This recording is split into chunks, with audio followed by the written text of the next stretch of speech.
ਸਤਿ ਸ਼੍ਰੀ ਅਕਾਲ, ਸਵਾਗਤ ਹੈ ਸਾਰੇ ਹੀ ਦਰਸ਼ਕਾਂ ਦਾ ਲਾਈਵ ਕਪੜ ਛਾਣ ਦਾ ਇੱਕ ਖਾਸ ਪ੍ਰੋਗਰਾਮ ਲੈ ਕੇ ਹਾਜ਼ਰ ਹੋਏ ਹਾਂ। ਇਸ ਪ੍ਰੋਗਰਾਮ ਦੇ ਵਿੱਚ ਵੱਖ-ਵੱਖ ਖਬਰਾਂ ਦਾ ਕਪੜ ਛਾਣ ਕਰਦੇ ਹਾਂ। ਅੱਜ ਖਾਸ ਤੌਰ ਦੇ ਉੱਤੇ ਗੱਲਬਾਤ ਰਹੇਗੀ ਪੰਜਾਬ ਦੀ ਸਿਆਸਤ ਦੇ ਵਿੱਚੋਂ ਉੱਠੇ ਟਵੀਟਾਂ ਦੇ ਜੰਜਾਲ ਦੀ। ਇਸ ਦੇ ਵਿੱਚ ਵੱਖੋ ਵੱਖਰੇ ਟਵੀਟ ਨੇ ਜਿਨ੍ਹਾਂ ਦੀ ਗੱਲਬਾਤ ਕਰਾਂਗੇ। ਨਵਜੋਤ ਸਿੰਘ ਸਿੱਧੂ ਦਾ ਟਵੀਟ ਹੈ, ਰਾਜੇ ਵੜਿੰਗ ਦਾ ਟਵੀਟ ਹੈ। ਇਹਨਾਂ ਟਵੀਟਾਂ ਦੀ ਚਰਚਾ ਹੋਏਗੀ। ਨਾਲ ਦੀ ਨਾਲ ਦਿੱਲੀ ਸਿੱਖ ਗੁਰਦੁਆਰਾ ਮੈਨੇਜਮੈਂਟ ਕਮੇਟੀ ਦੀਆਂ ਚੋਣਾਂ ਤੋਂ ਪਹਿਲਾਂ ਹੀ ਅਕਾਲੀ ਦਲ ਨੂੰ ਇੱਕ ਤੋਂ ਬਾਅਦ ਇੱਕ ਝਟਕੇ ਲੱਗ ਰਹੇ ਨੇ ਤੇ ਅਕਾਲੀ ਦਲ ਦਾ ਭਵਿੱਖ ਕੀ ਆਖਰਕਾਰ ਦਾਅ ਦੇ ਉੱਤੇ ਲੱਗਿਆ ਹੋਇਆ, ਇਸ ਦੇ ਉੱਤੇ ਵੀ ਗੱਲਬਾਤ ਰਹੇਗੀ। ਤੇ ਨਾਲ ਹੀ ਸੰਯੁਕਤ ਕਿਸਾਨ ਮੋਰਚੇ ਦੀ ਵੀ ਬੈਠਕ ਹੋਈ ਹੈ ਬੀਤੀ ਸ਼ਾਮ। ਕੀ ਕੁਝ ਉਸ ਬੈਠਕ ਦੇ ਵਿੱਚ ਖਾਸ ਰਿਹਾ ਹੈ, ਉਸ ਦੀ ਵੀ ਗੱਲਬਾਤ ਇਸ ਪ੍ਰੋਗਰਾਮ ਦੇ ਵਿੱਚ ਕਰਾਂਗੇ। ਸਭ ਤੋਂ ਪਹਿਲਾਂ ਡੱਲਾ ਸਾਹਿਬ ਦਾ ਸਵਾਗਤ, ਫਿਰ ਇੱਕ ਇੱਕ ਕਰਕੇ ਸਵਾਲਾਂ ਦੇ ਵੱਲ ਵਧਾਂਗੇ। ਡੱਲਾ ਸਵਾਗਤ ਹੈ ਜੀ। ਬਹੁਤ ਧੰਨਵਾਦ ਜੀ। ਦੁਨੀਆ ਭਰ ਦੇ ਪੰਜਾਬੀਆਂ ਦਾ ਬਹੁਤ ਬਹੁਤ ਧੰਨਵਾਦ। ਡੱਲਾ ਸਾਹਿਬ, ਸਭ ਤੋਂ ਪਹਿਲਾਂ ਤਾਂ ਸੁਪਰੀਮ ਕੋਰਟ ਦੀ ਕਮੇਟੀ ਦੇ ਵੱਲ ਵਧੀਏ। ਜੋ ਕਮੇਟੀ ਨੇ ਆਪਣੀ ਰਿਪੋਰਟ ਆ ਹੁਣ ਸੁਪਰੀਮ ਕੋਰਟ ਨੂੰ ਸੌਂਪ ਦਿੱਤੀ ਹੈ, ਕਿੱਦਾਂ ਵੇਖ ਰਹੇ ਹੁਣ ਇਸ ਸਾਰੀ ਕਾਰਗੁਜ਼ਾਰੀ ਨੂੰ? ਹੁਣ ਤੱਕ ਕਿੱਥੇ ਪਹੁੰਚ ਸਕਦੀ ਹੈ ਗੱਲਬਾਤ ਸਾਰੀ? ਦੇਖੋ, 11 ਜਨਵਰੀ ਨੂੰ ਕਮੇਟੀ ਬਣੀ ਸੀ, ਸਾਨੂੰ ਸਾਰਿਆਂ ਨੂੰ ਪਤਾ ਹੈ। ਉਸ ਦਿਨ ਖੂਬ ਇਹਦੇ ਤੇ ਮੁਲਕ ਦੇ ਵਿੱਚ ਚਰਚਾ ਹੋਈ। ਭੁਪਿੰਦਰ ਸਿੰਘ ਮਾਨ ਹੁਣੀ ਵੀ ਇਹਦੇ ਮੈਂਬਰ ਬਣਾਏ ਗਏ ਸੀ। ਕੁੱਲ 4 ਮੈਂਬਰ ਸੀ। ਮੇਰੇ ਕੋਲੇ ਨਾਮ ਨੋਟ ਨੇ, ਥੋੜ੍ਹੇ ਜਿਹੇ ਔਖੇ ਆ ਨਾਮ। ਅਨਿਲ ਕਨਵੰਤ, ਆਮ ਤੌਰ 'ਤੇ ਪੰਜਾਬ 'ਚ ਇੱਦਾਂ ਦੇ ਸ਼ਬਦ ਕਨਵੰਤ ਵਰਗੇ ਨਹੀਂ ਹੁੰਦੇ। ਸੋ ਖੇਤੀ ਅਰਥ ਸ਼ਾਸਤਰੀ ਨੇ ਅਸ਼ੋਕ ਗੁਲਾਟੀ ਸਾਹਿਬ ਔਰ ਪ੍ਰਮੋਦ ਕੁਮਾਰ ਜੋਸ਼ੀ, ਇਹ ਨੇ, ਔਰ ਭੁਪਿੰਦਰ ਸਿੰਘ ਮਾਨ ਹੋਣੀ ਸੀ। 4 ਮੈਂਬਰਾਂ ਤੇ ਕਮੇਟੀ ਬਣੀ ਸੀ। ਭੁਪਿੰਦਰ ਸਿੰਘ ਮਾਨ ਉਹਨਾਂ ਨੇ ਆਪਣਾ ਨਾਮ ਵਾਪਸ ਲੈ ਲਿਆ ਸੀ। ਉਹ ਕਹਿੰਦੇ ਵੀ ਕਿਤੇ ਨਾ ਕਿਤੇ ਮੈਂ ਕੁਝ ਪੱਖਾਂ ਦਾ ਕਿਤੇ ਨਾ ਕਿਤੇ ਮੇਰੇ ਤੇ ਇਲਜ਼ਾਮ ਲੱਗੇ ਨੇ ਕਿ ਮੈਂ ਵੱਖਰੀ ਰਾਏ ਰੱਖਦਾ ਕੁਝ ਪੱਖਾਂ ਤੇ ਵੀ, ਇਸ ਕਰਕੇ ਕਹਿੰਦੇ ਮੈਂ ਕਮੇਟੀ 'ਚ ਆਪਣਾ ਨਾਮ ਵਾਪਸ ਲੈਣਾ ਕਿਉਂਕਿ ਮੈਂ ਪਹਿਲਾਂ ਪੰਜਾਬ ਨਾਲ ਖੜਾ, ਪੰਜਾਬ ਦੇ ਕਿਸਾਨਾਂ ਨਾਲ ਖੜਾ। ਹੁਣ ਸੁਪਰੀਮ ਕੋਰਟ ਦੇ ਵਿੱਚ 19 ਮਾਰਚ ਨੂੰ ਇਹ ਰਿਪੋਰਟ ਹੈ ਜਿਹੜੀ ਕਮੇਟੀ ਨੇ ਸੌਂਪ ਦਿੱਤੀ ਹੈ। ਦੇਖੋ, ਕਮੇਟੀ ਨੇ ਸਮੇਂ-ਸਮੇਂ ਤੇ ਕਿਸਾਨਾਂ ਨੂੰ ਵੀ ਸੱਦਿਆ ਸੀ, ਬਹੁਤ ਸਾਰੇ ਲੋਕਾਂ ਨੂੰ ਸੱਦਿਆ ਸੀ, ਬਹੁਤ ਸਾਰੇ ਕਿਸਾਨ ਸੰਗਠਨਾਂ ਦੇ ਨੁਮਾਇੰਦੇ ਗਏ। ਹਾਲਾਂਕਿ ਵੇਰਵੇ ਤਾਂ ਨਹੀਂ ਪਤਾ ਕਿ ਇਸ ਕਮੇਟੀ ਦੀ ਰਿਪੋਰਟ ਦੇ ਵਿੱਚ ਕੀ ਨਿਕਲਿਆ। ਇਹ ਉਮੀਦ ਕੀਤੀ ਜਾ ਸਕਦੀ ਹੈ ਕਿ ਜਿਹੜੇ ਕਮੇਟੀ ਦੇ ਮਾਹਰ ਸੀ ਗਗਨ, ਉਹ ਬਹੁਤ ਜਲਦ ਇੱਕ ਪ੍ਰੈਸ ਕਾਨਫਰੰਸ ਕਰ ਸਕਦੇ ਨੇ। ਪ੍ਰੈਸ ਕਾਨਫਰੰਸ ਕਰਕੇ ਕਮੇਟੀ ਦੇ ਜਿਹੜੇ ਮਾਹਰ ਨੇ ਉਹ ਆਪਣੀ ਰਾਏ ਉਜਾਗਰ ਕਰ ਸਕਦੇ ਨੇ ਕਿ ਸਾਡੀ ਰਿਪੋਰਟ ਕੀ ਹੈ। ਸੁਪਰੀਮ ਕੋਰਟ ਨੇ ਇਹ ਕਮੇਟੀ ਇਸ ਕਰਕੇ ਬਣਾਈ ਸੀ ਕਿਉਂਕਿ ਇਹ ਮਾਮਲਾ ਅਦਾਲਤ 'ਚ ਚਲਿਆ ਗਿਆ। ਸਰਕਾਰ, ਕਿਸਾਨ, ਇਹਨਾਂ ਦੋਨਾਂ ਦੇ ਵਿੱਚ ਟਕਰਾਅ ਸੀ। ਸੁਪਰੀਮ ਕੋਰਟ ਨੇ ਜਿਹੜੇ ਕਾਨੂੰਨ ਨੇ ਉਹਨਾਂ 'ਤੇ ਰੋਕ ਲਾਤੀ। ਹੁਣ ਕਾਨੂੰਨ ਲਾਗੂ ਨਹੀਂ। ਔਰ ਇਹਦੇ ਨਾਲ ਨਾਲ ਸੁਪਰੀਮ ਕੋਰਟ ਨੇ ਇੱਕ ਕਮੇਟੀ ਬਣਾਤੀ ਆਪਣੇ ਵੱਲੋਂ 4 ਮੈਂਬਰੀ, ਤਾਂ ਕਿ ਸੁਪਰੀਮ ਕੋਰਟ ਅਗਰ ਕਿਸਾਨਾਂ ਦੀ ਗੱਲ ਸੁਣਦੀ, ਸਰਕਾਰ ਦੀ ਗੱਲ ਸੁਣਦੀ, ਤੇ ਸੁਪਰੀਮ ਕੋਰਟ ਤਕਨੀਕੀ ਤੌਰ ਤੇ ਜਾਣਕਾਰੀ ਚਾਹੁੰਦੀ ਸੀ ਵੀ ਅਸਲ 'ਚ ਖੇਤੀਬਾੜੀ ਦੇ ਐਕਸਪਰਟ ਕੀ ਮੰਨਦੇ ਨੇ, ਉਹ ਕੀ ਸੋਚਦੇ ਨੇ।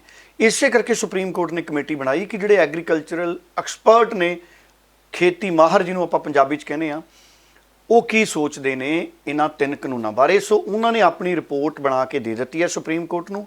ਇਹ ਤਿੰਨੇ ਖੇਤੀ ਮਾਹਰ ਪ੍ਰੈਸ ਕਾਨਫਰੰਸ ਵੀ ਕਰ ਸਕਦੇ ਨੇ। ਸੁਪਰੀਮ ਕੋਰਟ ਹੁਣ ਪੂਰੀ ਰਿਪੋਰਟ ਨੂੰ ਪੜ੍ਹੂਗੀ ਤੇ ਸੁਪਰੀਮ ਕੋਰਟ ਨੇ ਹੁਣ ਜਦੋਂ ਅਗਲਾ ਫੈਸਲਾ ਕਰਨਾ ਹੈ, ਕਿਉਂਕਿ ਮਾਮਲਾ ਅਦਾਲਤ 'ਚ ਚੱਲ ਰਿਹਾ, ਸੁਣਵਾਈ ਅਧੀਨ ਹੈ, ਹੁਣ ਜਦੋਂ ਸੁਪਰੀਮ ਕੋਰਟ ਨੇ ਫੈਸਲਾ ਕਰਨਾ ਹੈ ਤੇ ਸੁਪਰੀਮ ਕੋਰਟ ਦੇ ਜੱਜਾਂ ਨੂੰ, ਖਾਸ ਤੌਰ ਤੇ ਜਿਹੜੇ ਆਪਣੇ ਮੁੱਖ ਜੱਜ ਨੇ ਸ਼ਰਦ ਬੋਬੜੇ ਸਾਹਿਬ, ਬੜੇ ਸੁਲਝੇ ਹੋਏ ਜੱਜ ਨੇ ਉਹ ਵੀ, ਹੁਣ ਜਦੋਂ ਉਹ ਫੈਸਲਾ ਕਰਨਗੇ, ਮੈਨੂੰ ਇਹ ਲੱਗਦਾ ਕਿ ਮਾਹਰ ਕਮੇਟੀ ਦੀ ਜਿਹੜੀ ਰਿਪੋਰਟ ਹੈ ਉਹਦੇ ਨਾਲ ਉਹਨਾਂ ਨੂੰ ਕਾਫੀ ਜਾਣਕਾਰੀ ਹੋ ਗਈ ਹੋਣੀ ਹੈ ਵੀ ਖੇਤੀਬਾੜੀ ਦਾ ਪ੍ਰਬੰਧ ਕੀ ਹੈ, ਕਿਸਾਨਾਂ ਦੇ ਖਦਸ਼ੇ ਕੀ ਨੇ, ਜਿਹੜੇ ਐਕਸਪਰਟ ਨੇ ਉਹਨਾਂ ਨੂੰ ਕੀ ਓਪੀਨੀਅਨ ਮਿਲਿਆ, ਜਥੇਬੰਦੀਆਂ ਦਾ, ਕਿਸਾਨਾਂ ਦਾ ਕੀ ਮਿਲਿਆ, ਵਪਾਰੀਆਂ ਦਾ ਕੀ ਮਿਲਿਆ, ਆੜ੍ਹਤੀਆਂ ਦਾ ਕੀ ਮਿਲਿਆ, ਹੈ ਜੀ। ਇਸ ਤਰੀਕੇ ਦੀ ਓਪੀਨੀਅਨ ਕਲੈਕਸ਼ਨ ਗਗਨ ਉਹਦੇ ਵਿੱਚ ਹੋਣੀ ਹੈ। ਇਸ ਆਧਾਰ 'ਤੇ ਉਹਨਾਂ ਨੇ ਰਿਪੋਰਟ ਬਣਾਈ ਹੈ ਔਰ ਤਿੰਨੇ ਖੇਤੀ ਮਾਹਰਾਂ ਨੇ ਇਹ ਰਿਪੋਰਟ ਦਿੱਤੀ ਹੋਣੀ ਹੈ ਕਿ ਆਹ ਲੋਕ ਆਹ ਚੀਜ਼ਾਂ ਸੋਚਦੇ ਨੇ। ਇਹ ਵੀ ਹੋ ਸਕਦਾ ਹੈ ਕਿ ਇੱਕ ਹਿੱਸੇ 'ਚ ਇਹਨਾਂ ਤਿੰਨੇ ਖੇਤੀਬਾੜੀ ਮਾਹਰਾਂ ਨੇ ਆਪਣੀ ਆਪਣੀ ਰਾਏ ਵੀ ਦਿੱਤੀ ਹੋਵੇ ਇੰਡੀਵਿਜੂਅਲ ਤੌਰ 'ਤੇ, ਕਿ ਅਨਿਲ ਕਨਵੰਤ ਸਰ ਨੇ ਆਪਣੀ ਰਾਏ ਦਿੱਤੀ ਤੇ ਜਿਹੜੇ ਅਸ਼ੋਕ ਗੁਲਾਟੀ ਸਾਹਿਬ ਆ ਉਹਨਾਂ ਨੇ ਆਪਣੀ ਰਾਏ ਦਿੱਤੀ, ਪ੍ਰਮੋਦ ਕੁਮਾਰ ਜੋਸ਼ੀ ਸਰ ਨੇ ਉਹਨਾਂ ਨੇ ਆਪਣੀ ਰਾਏ ਦਿੱਤੀ ਹੋਵੇ। ਇਹ ਵੀ ਹੋ ਸਕਦਾ ਕਿ ਸਾਰਿਆਂ ਨੇ ਆਪਣੀ ਆਪਣੀ ਰਾਏ ਵੀ ਦਿੱਤੀ ਹੋਵੇ ਕਿ ਇਹ ਸਾਰੇ ਲੋਕਾਂ ਦੀ ਰਾਏ ਸੀ ਜੱਜ ਸਾਹਿਬ ਸੁਪਰੀਮ ਕੋਰਟ ਦੀ ਕਮੇਟੀ ਨੂੰ ਸੰਬੋਧਨ ਕਰਦੇ ਹੋਏ, ਤੇ ਇਹ ਮੇਰੀ ਰਾਏ ਹੈ ਨਿੱਜੀ, ਮੈਂ ਇਹ ਸਮਝਦਾ। ਸੋ ਤਿੰਨਾਂ ਨੇ ਆਪਣੀ ਰਾਏ ਵੀ ਦਿੱਤੀ ਹੋ ਸਕਦੀ ਹੈ। ਤਾਂ ਹੁਣ ਜਦੋਂ ਕਮੇਟੀ ਦੇ ਮਾਹਰ ਖੁਲਾਸਾ ਕਰਨਗੇ ਪ੍ਰੈਸ ਕਾਨਫਰੰਸ ਕਰਕੇ ਗਗਨ, ਫੇਰ ਪਤਾ ਲੱਗੂਗਾ। ਪਰ ਇੱਕ ਗੱਲ ਜ਼ਰੂਰ ਸਾਫ਼ ਹੈ, ਇਹ 3 ਖੇਤੀ ਕਾਨੂੰਨਾਂ ਤੇ ਜਿਹੜੀ ਮਾਹਰਾਂ ਦੀ ਕਮੇਟੀ ਨੇ ਆਪਣੀ ਰਾਏ ਦਿੱਤੀ ਹੈ ਗਗਨ, ਅਗਰ ਮਾਹਰਾਂ ਦੀ ਕਮੇਟੀ ਨੇ ਵੀ ਇਹ ਸੁਜੈਸਟ ਕੀਤਾ, ਅਗਰ ਇਸ ਰਿਪੋਰਟ 'ਚ ਇਹ ਸੁਜੈਸਟ ਕੀਤਾ ਗਿਆ ਵੀ ਆਹ ਚੀਜ਼ਾਂ ਗਲਤ ਹੈ, ਆਹ ਚੀਜ਼ਾਂ ਸਹੀ ਹੈ, ਫਿਰ ਇੱਕ ਗੱਲ ਤਾਂ ਸਾਫ਼ ਹੋ ਗਈ ਕਿ 3 ਖੇਤੀ ਕਾਨੂੰਨਾਂ 'ਚ ਸਭ ਕੁਝ ਸਹੀ ਨਹੀਂ ਹੈ ਤੇ ਸਭ ਕੁਝ ਗਲਤ ਨਹੀਂ ਹੈ।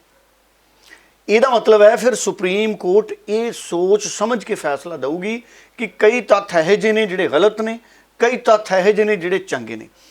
ਇਹ ਵੀ ਹੋ ਸਕਦਾ ਕਿ ਸੁਪਰੀਮ ਕੋਰਟ ਸੁਣਵਾਈ 'ਚ ਫਿਰ ਇੱਕ ਵਾਰੀ ਮੌਕਾ ਦੇਵੇ ਕਿਸਾਨਾਂ ਨੂੰ ਤੇ ਸਰਕਾਰਾਂ ਨੂੰ ਵੀ ਸਾਡੀ ਕਮੇਟੀ 'ਚ ਆਹ ਚੀਜ਼ਾਂ ਨਿਕਲ ਕੇ ਆਈਆਂ ਨੇ, ਅਗਰ ਤੁਸੀਂ ਇਹਨਾਂ ਪੁਆਇੰਟਸ ਤੇ ਗੱਲ ਕਰਨਾ ਚਾਹੁੰਦੇ ਹੋ, ਕੋਈ ਸਹਿਮਤੀ ਬਣਾਉਣਾ ਚਾਹੁੰਦੇ ਹੋ, ਤੇ ਤੁਸੀਂ ਫਿਰ ਗੱਲਬਾਤ ਦਾ ਸਿਲਸਿਲਾ ਜਾਰੀ ਰੱਖ ਸਕਦੇ ਹੋ। ਔਰ ਬੜੇ ਬਾਕੀ ਸੁਪਰੀਮ ਕੋਰਟ ਦੀ ਭੂਮਿਕਾ ਹੁਣ ਗਗਨ ਬਹੁਤ ਅਹਿਮ ਰਹਿਣ ਵਾਲੀ ਹੈ। ਔਰ ਸਾਡੇ ਜਿਹੜੇ ਮੁੱਖ ਜੱਜ ਨੇ ਸ਼ਰਦ ਅਰਵਿੰਦ ਬੋਬੜੇ ਸਾਹਿਬ, ਬਹੁਤ ਲੰਮਾ ਉਹਨਾਂ ਦਾ ਤਜਰਬਾ ਹੈ ਜੁਡੀਸ਼ੀਅਲ ਸਰਵਿਸ ਦਾ, ਇਸ ਖੇਤਰ ਦੀ ਸੇਵਾ ਦਾ। ਬਹੁਤ ਵੱਡੇ ਵੱਡੇ ਅਹਿਮ ਫੈਸਲੇ ਉਹਨਾਂ ਨੇ ਆਪਣੀ ਜ਼ਿੰਦਗੀ 'ਚ ਕੀਤੇ ਨੇ ਔਰ ਮੈਂ ਆਸ ਕਰਦਾ ਕਿ ਇਸ ਮਸਲੇ ਨੂੰ ਵੀ ਉਹ ਜ਼ਰੂਰ ਸੁਲਝਾ ਦੇਣਗੇ। ਔਰ ਅਗਰ ਸੁਪਰੀਮ ਕੋਰਟ ਬਹੁਤ ਨਿਰਪੱਖਤਾ ਵਾਲਾ ਫੈਸਲਾ ਲੈ ਕੇ ਆਉਂਦੀ ਹੈ, ਆਮ ਤੌਰ ਤੇ ਫੈਸਲੇ ਨਿਰਪੱਖਤਾ ਵਾਲੇ ਹੀ ਹੁੰਦੇ ਨੇ, ਨਜ਼ਰੀਆ ਲੋਕਾਂ ਦਾ ਦੇਖਣ ਦਾ ਵੱਖਰਾ ਹੁੰਦਾ, ਕਿਉਂਕਿ ਜਿਹੜੀ ਪੀੜਤ ਧਿਰ ਹੈ ਉਹਦੇ ਲਈ ਇਨਸਾਫ ਹੁੰਦਾ, ਤੇ ਜਿਹੜੀ ਸਜ਼ਾ ਵਾਲੀ ਧਿਰ ਹੁੰਦੀ ਹੈ ਉਹਨੂੰ ਇਹ ਲੱਗਦਾ ਵੀ ਸ਼ਾਇਦ ਸਾਡੇ ਨਾਲ ਇਨਸਾਫ ਨਹੀਂ ਹੋਇਆ। ਇਹ ਕੁਦਰਤ ਦਾ ਨਿਯਮ ਹੈ ਕਿ ਹਰ ਵਿਅਕਤੀ ਨੂੰ ਕਿਸੇ ਇੱਕ ਗੱਲ ਤੋਂ ਸੰਤੁਸ਼ਟ ਨਹੀਂ ਕੀਤਾ ਜਾ ਸਕਦਾ। ਪਰ ਅਗਰ ਸੁਪਰੀਮ ਕੋਰਟ ਆਪਣੇ ਫੈਸਲੇ 'ਚ ਦੁੱਧ ਦਾ ਦੁੱਧ ਤੇ ਪਾਣੀ ਦਾ ਪਾਣੀ ਕਰ ਗਈ, ਅਗਰ ਸਾਡੇ ਮੁਲਕ ਦੀ ਸੁਪਰੀਮ ਕੋਰਟ ਦੁੱਧ ਦਾ ਦੁੱਧ ਤੇ ਪਾਣੀ ਦਾ ਪਾਣੀ ਕਰ ਗਈ, ਤੇ ਮੈਨੂੰ ਲੱਗਦਾ ਕਿ ਸੁਪਰੀਮ ਕੋਰਟ ਦੀ ਇੱਜ਼ਤ ਹੋਰ ਕਈ ਗੁਣਾ ਵੱਧ ਜਾਣੀ ਹੈ ਸਾਡੇ ਮੁਲਕ 'ਚ, ਕਿਉਂਕਿ ਇਹ ਰੇੜਕਾ ਨਾ ਸਰਕਾਰਾਂ ਤੋਂ ਨਿਬੜ ਰਿਹਾ ਨਾ ਕਿਸਾਨਾਂ ਤੋਂ। ਸਰਕਾਰ ਤੇ ਕਿਸਾਨਾਂ ਦੇ ਵਿੱਚ ਰੇੜਕਾ ਬਣਿਆ ਹੋਇਆ। ਹੁਣ ਸੁਪਰੀਮ ਕੋਰਟ ਨੇ, ਕਿਉਂਕਿ ਸੁਪਰੀਮ ਕੋਰਟ 'ਚ ਮਾਮਲਾ ਗਿਆ ਤੇ ਸੁਪਰੀਮ ਕੋਰਟ ਨੂੰ ਦਖਲ ਦੇਣਾ ਪਿਆ, ਸੁਪਰੀਮ ਕੋਰਟ ਨੇ ਕਮੇਟੀ ਬਣਾਈ। ਹਾਲਾਂਕਿ ਕਮੇਟੀ ਦਾ ਸ਼ੁਰੂਆਤ ਦੇ ਵਿੱਚ ਬਹੁਤ ਸਾਰੇ ਕਿਸਾਨਾਂ ਨੇ ਇਹਨੂੰ ਪਸੰਦ ਨਹੀਂ ਕੀਤਾ, ਪਰ ਫਿਰ ਵੀ ਸੁਪਰੀਮ ਕੋਰਟ ਦੀ ਕਮੇਟੀ ਦੀ ਰਿਪੋਰਟ ਹੈ ਜਿਹੜੀ ਉਹ ਬਹੁਤ ਮਾਇਨੇ ਰੱਖਦੀ ਹੈ ਗਗਨ। ਬਹੁਤ ਵੱਡੀ ਭੂਮਿਕਾ ਸੁਪਰੀਮ ਕੋਰਟ ਦੀ ਇਸ ਕਮੇਟੀ ਦੀ ਹੋਏਗੀ। ਭਵਿੱਖ 'ਚ ਸੁਪਰੀਮ ਕੋਰਟ ਇਸ ਕਮੇਟੀ ਦੀ ਰਿਪੋਰਟ ਦੇ ਆਧਾਰ ਤੇ ਸਰਕਾਰ ਨੂੰ ਕੋਈ ਹੁਕਮ ਵੀ ਦੇ ਸਕਦੀ ਹੈ। ਔਰ ਸੁਪਰੀਮ ਕੋਰਟ ਨੇ ਦੇਖੋ ਕਾਨੂੰਨਾਂ ਤੇ ਰੋਕ ਤਾਂ ਲਾਤੀ ਜੀ, ਰੋਕ ਲੱਗੀ ਹੋਈ ਹੈ ਕਾਨੂੰਨਾਂ ਤੇ, ਅਸੀਂ ਇਹ ਨਾ ਭੁੱਲੀਏ। ਸੋ ਇਸ ਕਰਕੇ ਬਹੁਤ ਅਹਿਮ ਰਹੇਗਾ ਫੈਸਲਾ ਜਦੋਂ ਵੀ ਅਗਲੀ ਸੁਣਵਾਈ ਹੁੰਦੀ ਹੈ ਜਾਂ ਸੁਪਰੀਮ ਕੋਰਟ ਇਹਨਾਂ ਦੇਖੋ 11 ਜਨਵਰੀ ਦੀ ਕਮੇਟੀ ਬਣੀ ਸੀ ਔਰ ਤੁਸੀਂ ਦੇਖੋ 19 ਮਾਰਚ ਨੂੰ ਸੌਂਪੀ ਗਈ ਹੈ। 11 ਜਨਵਰੀ 11 ਫਰਵਰੀ 11 ਮਾਰਚ, ਕਿਉਂਕਿ ਇਹ ਕਈ ਵਰਕਿਆਂ ਦੀ ਰਿਪੋਰਟ ਹੋਣੀ ਹੈ ਜੀ। ਇਹ ਵਰਕੇ ਪਤਾ ਨਹੀਂ ਕਿੰਨੇ ਨੇ, 20 ਨੇ, 50 ਨੇ, 100 ਨੇ, 200 ਨੇ, 500 ਨੇ, ਪਰ ਇਹ ਬਹੁਤ ਵਰਕੇ ਹੋਣਗੇ ਕਿਉਂਕਿ ਕਮੇਟੀ ਨੇ 100 ਦਿਨ ਕੰਮ ਕੀਤਾ ਲਗਭਗ, ਛੁੱਟੀਆਂ ਵੀ ਹੋਣਗੀਆਂ ਵਿੱਚ, 100 ਦਿਨ ਦਾ ਪੂਰਾ ਅੰਤਰਾਲ ਸੀ। ਸੋ ਅਜਿਹੀ ਸੂਰਤ ਦੇ ਵਿੱਚ ਗਗਨ ਜੱਜਾਂ ਨੂੰ ਵੀ ਪੜ੍ਹਨ ਨੂੰ ਵਕਤ ਚਾਹੀਦਾ। ਸੁਪਰੀਮ ਕੋਰਟ ਦੇ ਜੱਜ ਇਸ ਕਮੇਟੀ ਦੀ ਸਿਫਾਰਿਸ਼ ਨੂੰ ਪੜ੍ਹਨ ਲਈ ਵਕਤ ਲੈਣਗੇ। ਉਹਨਾਂ ਨੇ ਕੋਈ ਪੁਆਇੰਟ ਪੁੱਛਣਾ ਹੋਊਗਾ, ਫਿਰ ਉਹ ਕਮੇਟੀ ਮੈਂਬਰਾਂ ਨੂੰ ਕਹਿਣਗੇ ਕਿ ਸਾਨੂੰ ਆਹ ਚੀਜ਼ ਸਮਝਾਓ।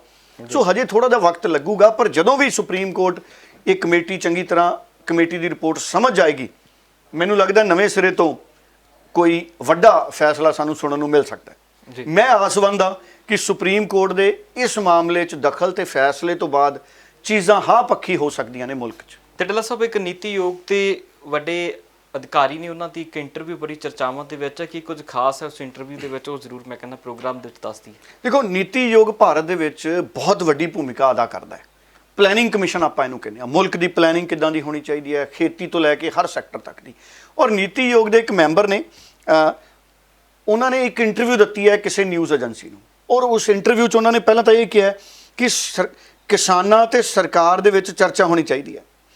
ਔਰ ਨੰਬਰ 2, ਉਹਨਾਂ ਨੇ ਰਾਏ ਇਸ ਰੂਪ 'ਚ ਦਿੱਤੀ ਹੈ ਕਿ ਜੇ ਇਹ 3 ਖੇਤੀ ਕਾਨੂੰਨ ਲਾਗੂ ਨਹੀਂ ਹੁੰਦੇ ਤਾਂ 2022 ਤੱਕ ਕਿਸਾਨਾਂ ਦੀ ਆਮਦਨ ਦੁੱਗਣੀ ਨਹੀਂ ਹੋ ਸਕਦੀ।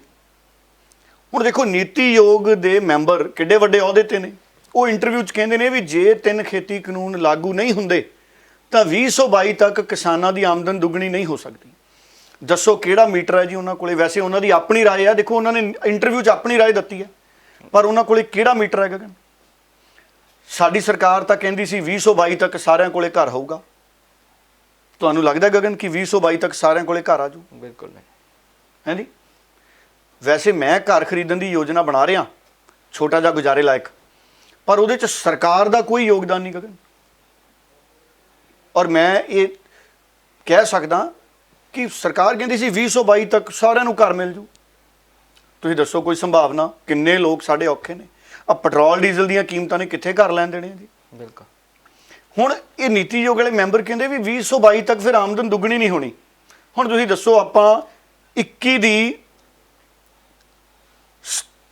30 ਮਾਰਚ ਨੂੰ ਆ ਗਏ ਜੀ, ਅੱਜ ਸਨ 21 ਹੈ ਤੇ 30 ਮਾਰਚ ਹੈ, ਤੇ 22 ਨੂੰ ਕੀ ਰਹਿ ਗਿਆ ਜੀ? ਹੁਣ ਜੇ ਖੇਤੀ ਕਾਨੂੰਨ ਲਾਗੂ ਹੋ ਜਾਂਦੇ ਨੇ ਗਗਨ, ਤੁਹਾਨੂੰ ਲੱਗਦਾ ਵੀ 9 ਮਹੀਨਿਆਂ 'ਚ ਯੁੱਧ ਪਲਟਾਊ ਬਦਲਾਅ ਹੋ ਜੂ? ਬਿਲਕੁਲ। ਝੋਨਾ ਕਿਸੇ ਨੇ ਚੱਕਿਆ ਨਹੀਂ, ਯੂਪੀ ਬਿਹਾਰ ਵਾਲੇ ਸਾਡੇ ਭਰਾਵਾਂ ਦਾ, ਉਹ ਪੰਜਾਬ ਲਿਆ ਕੇ ਵੇਚ ਰਹੇ ਨੇ। ਸੋ ਮੈਨੂੰ ਇਹ ਲੱਗਦਾ ਕਿ ਜਿੰਨੇ ਵੀ ਨੀਤੀ ਆਯੋਗ ਜਾਂ ਇਹ ਜਿਹੜੇ ਵੱਡੇ ਵੱਡੇ ਅਫਸਰ ਲੋਕ ਹੁੰਦੇ ਆ ਨਾ, ਅਸਲ 'ਚ ਇਹ ਪੜ੍ਹੇ ਲਿਖੇ ਤਾਂ ਬਹੁਤ ਹੁੰਦੇ ਨੇ, ਸਮਝਦਾਰ ਤਜਰਬੇਕਾਰ ਬਹੁਤ ਹੁੰਦੇ ਨੇ ਗਗਨ, ਜੀ, ਪਰ ਜ਼ਮੀਨ ਦਾ ਤਜਰਬਾ ਇਹਨਾਂ ਨੂੰ ਘੱਟ ਹੁੰਦਾ ਹੈ। ਦੇਖੋ ਜਿਹੜੇ ਲੋਕ ਆ ਵੱਡੇ ਵੱਡੇ ਸਟੋਰਾਂ ਦੇ ਕੁਲਚੇ ਖਾਂਦੇ ਆ ਨਾ ਜੀ, 버ਗਰ ਖਾਂਦੇ ਆ, ਮਹਿੰਗੇ ਮਹਿੰਗੇ 버ਗਰ, ਆ 100 150 ਰੁਪਏ ਦੇ 버ਗਰ ਹੋ ਗਏ ਜੀ, ਮੈਂ ਤਾਂ ਹੈਰਾਨ ਹੀ ਹੋ ਜਾਂਦਾ। ਅਸੀਂ ਤਾਂ 5-10 ਵਾਲਾ ਰੇਹੜੀ ਵਾਲਾ ਖਾਈਦਾ ਜੀ। ਹੁਣ ਜੇ ਤੁਸੀਂ ਉਹਨਾਂ ਨੂੰ ਰੇਹੜੀ ਵਾਲਾ ਖਵਾ ਦਿਓ, ਉਹਨਾਂ ਦੇ ਪਚਣਾ ਹੀ ਨਹੀਂ ਹੈ ਗਗਨ, ਬਿਲਕੁਲ, ਕਿਉਂਕਿ ਉਹਨਾਂ ਦੀ ਇਮਿਊਨਿਟੀ ਵੀਕ ਹੋ ਜਾਂਦੀ।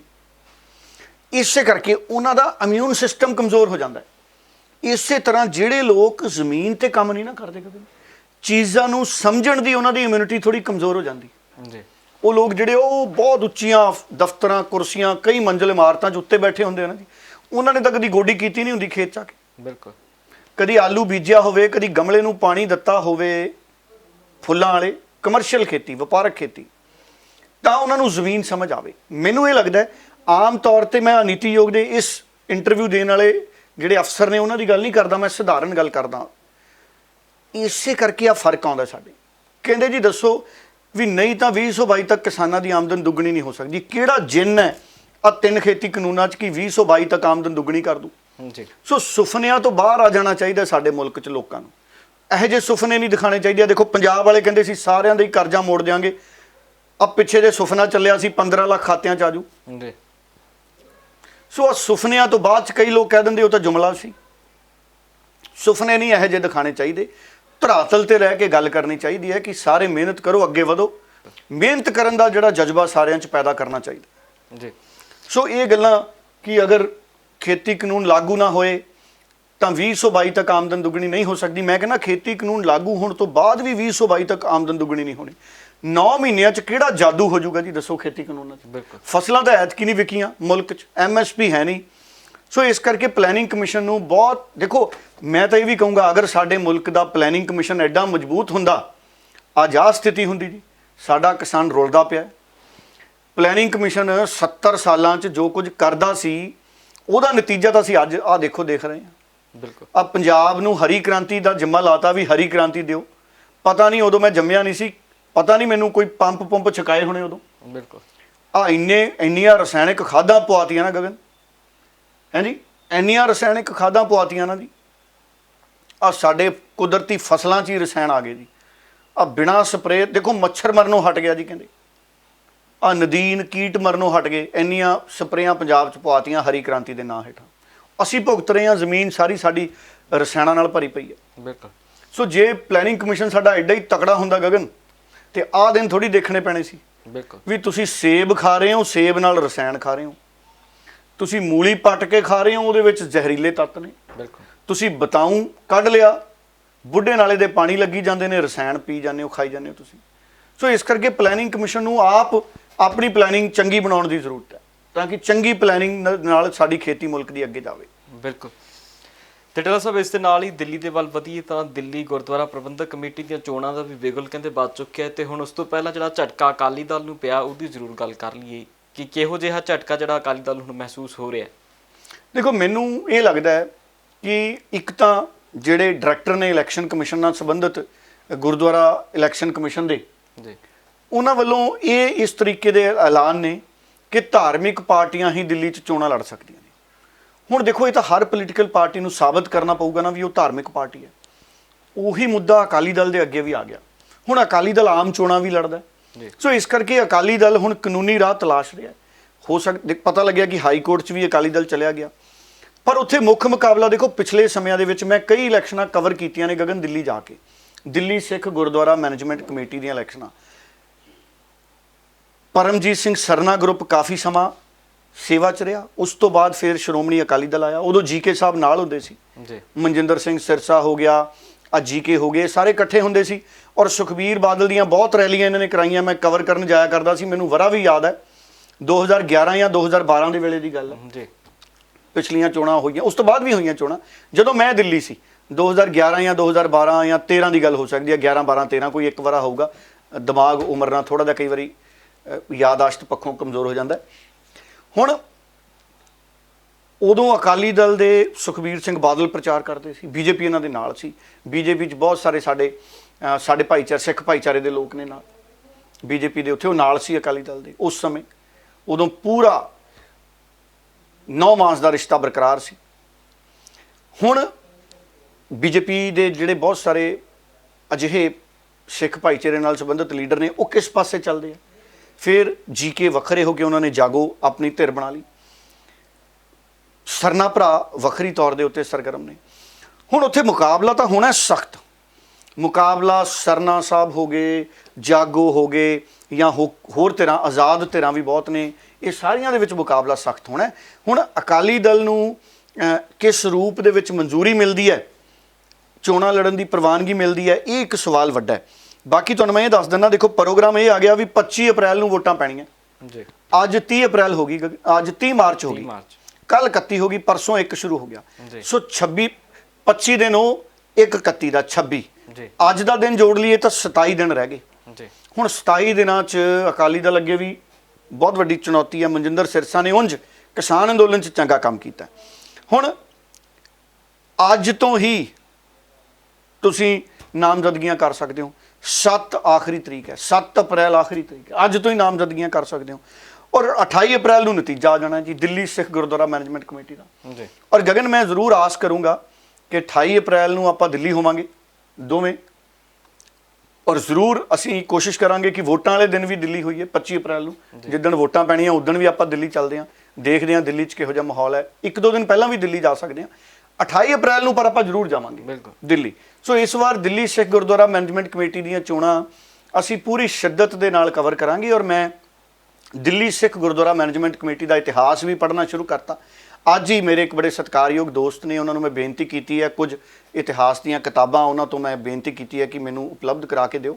ਸੋ ਮੈਂ ਇੱਕ ਅੱਧੇ ਦਿਨ 'ਚ ਲੈ ਕੇ ਆਉਣੀ ਹੈ। ਦਿੱਲੀ ਸਿੱਖ ਗੁਰਦੁਆਰਾ ਮੈਨੇਜਮੈਂਟ ਕਮੇਟੀ ਦਾ ਇਤਿਹਾਸ ਵੀ ਪੜ੍ਹਾਂਗੇ ਔਰ ਕਿਹੋ ਜਿਹੇ ਮੁੱਦੇ ਉੱਥੇ ਹੈਗੇ ਨੇ। ਦੇਖੋ ਪੁਰਾਣੇ ਸਮਿਆਂ ਦੇ ਵਿੱਚ ਤਾਂ ਸੀ ਇੱਕ ਦੂਜੇ ਤੇ ਜਿਹੜੀਆਂ ਧਿਰਾਂ ਸੀ ਉਹ ਕਰਪਸ਼ਨ ਦੇ ਇਲਜ਼ਾਮ ਮੁੱਖ ਲਾਉਂਦੀਆਂ ਸੀ ਕਿ ਪਰ ਦਿੱਲੀ ਸਿੱਖ ਗੁਰਦੁਆਰਾ ਮੈਨੇਜਮੈਂਟ ਕਮੇਟੀ ਨੇ, ਕੋਈ ਵੀ ਧਿਰ ਹੋਵੇ, ਭਾਵੇਂ ਅਕਾਲੀ ਦਲ ਵਾਲੀ ਧਿਰ ਹੋਵੇ, ਭਾਵੇਂ ਸਰਨਾ ਸਾਹਿਬ ਹੋਣ, ਸਾਰੀਆਂ ਧਿਰਾਂ ਨੇ ਕਾਫੀ ਵੱਡੇ ਪੱਧਰ ਤੇ ਵਿਕਾਸ ਕੀਤਾ। ਦੇਖੋ ਹੁਣ ਡਾਇਲਿਸਿਸ ਹੋ ਗਿਆ ਫ੍ਰੀ ਉੱਥੇ, ਬਿਲਕੁਲ ਦਿੱਲੀ ਸਿੱਖ ਗੁਰਦੁਆਰਾ ਮੈਨੇਜਮੈਂਟ ਕਮੇਟੀ ਨੇ ਡਾਇਲਿਸਿਸ ਫ੍ਰੀ ਕੀਤਾ। ਸਾਡੇ ਮੁਲਕ 'ਚ ਕਿੰਨੇ ਕੰਮਾਂ ਲਈ ਅਸੀਂ ਚੰਦੇ ਪੈਸਾ ਇਕੱਠੇ ਕਰਦੀਆਂ ਸਾਡੀਆਂ ਸਰਕਾਰਾਂ, ਕੋਵਿਡ ਲਈ ਵੀ ਚੰਦੇ ਬਣੇ ਨੇ। ਇਹੋ ਜਿਹਾ ਸਾਡੇ ਮੁਲਕ 'ਚ ਸਾਡੀ ਸਰਕਾਰ ਨੂੰ ਵੀ ਯਤਨ ਕਰਨਾ ਚਾਹੀਦਾ ਹੈ ਵੀ ਲੋਕੋ ਦਿਓ ਦਾਨ, ਪਾਓ 1-1 ਰੁਪਈਆ। 130 ਕਰੋੜ ਤੋਂ ਜ਼ਿਆਦਾ ਦੀ ਆਬਾਦੀ ਆ, ਜੇ 25 ਕਰੋੜ ਲੋਕ ਵੀ 1-1 ਰੁਪਈਆ ਪਾ ਦੇਣ, ਹੈ ਗਗਨ ਜੀ, ਜੇ 25 ਕਰੋੜ ਲੋਕ ਵੀ 1-1 ਰੁਪਈਆ ਪਾ ਦੇਣ, ਸਰਕਾਰ ਨੇ ਦੇਖੋ ਕਹਿੰਦੇ ਖਾਤਿਆਂ 'ਚੋਂ ਹੀ ਕੱਟ ਲਏ ਸੀ ਉਹ ਇੰਸ਼ੋਰੈਂਸ ਵਾਲੇ ਪੈਸੇ ਜੀ, 144 ਰੁਪਏ ਸੀ ਨਾ। 1-1 ਰੁਪਈਆ ਬੈਂਕਾਂ 'ਚੋਂ ਸਾਰਿਆਂ ਦੇ ਖਾਤੇ 'ਚੋਂ ਹੀ ਕੱਟ ਲਓ ਤੇ ਮੁਲਕ 'ਚ ਇਹੋ ਜਿਹਾ ਹਸਪਤਾਲ ਬਣ ਜਾਊਗਾ ਜਿੱਥੇ ਹਰੇਕ ਦਾ ਮੁਫਤ 'ਚ ਡਾਇਲਸਿਸ ਹੋਊ। ਕਿੰਨੇ ਘਰ ਤਬਾਹ ਹੋ ਗਏ ਡਾਇਲਸਿਸ ਤੇ ਖਰਚੇ ਕਰ।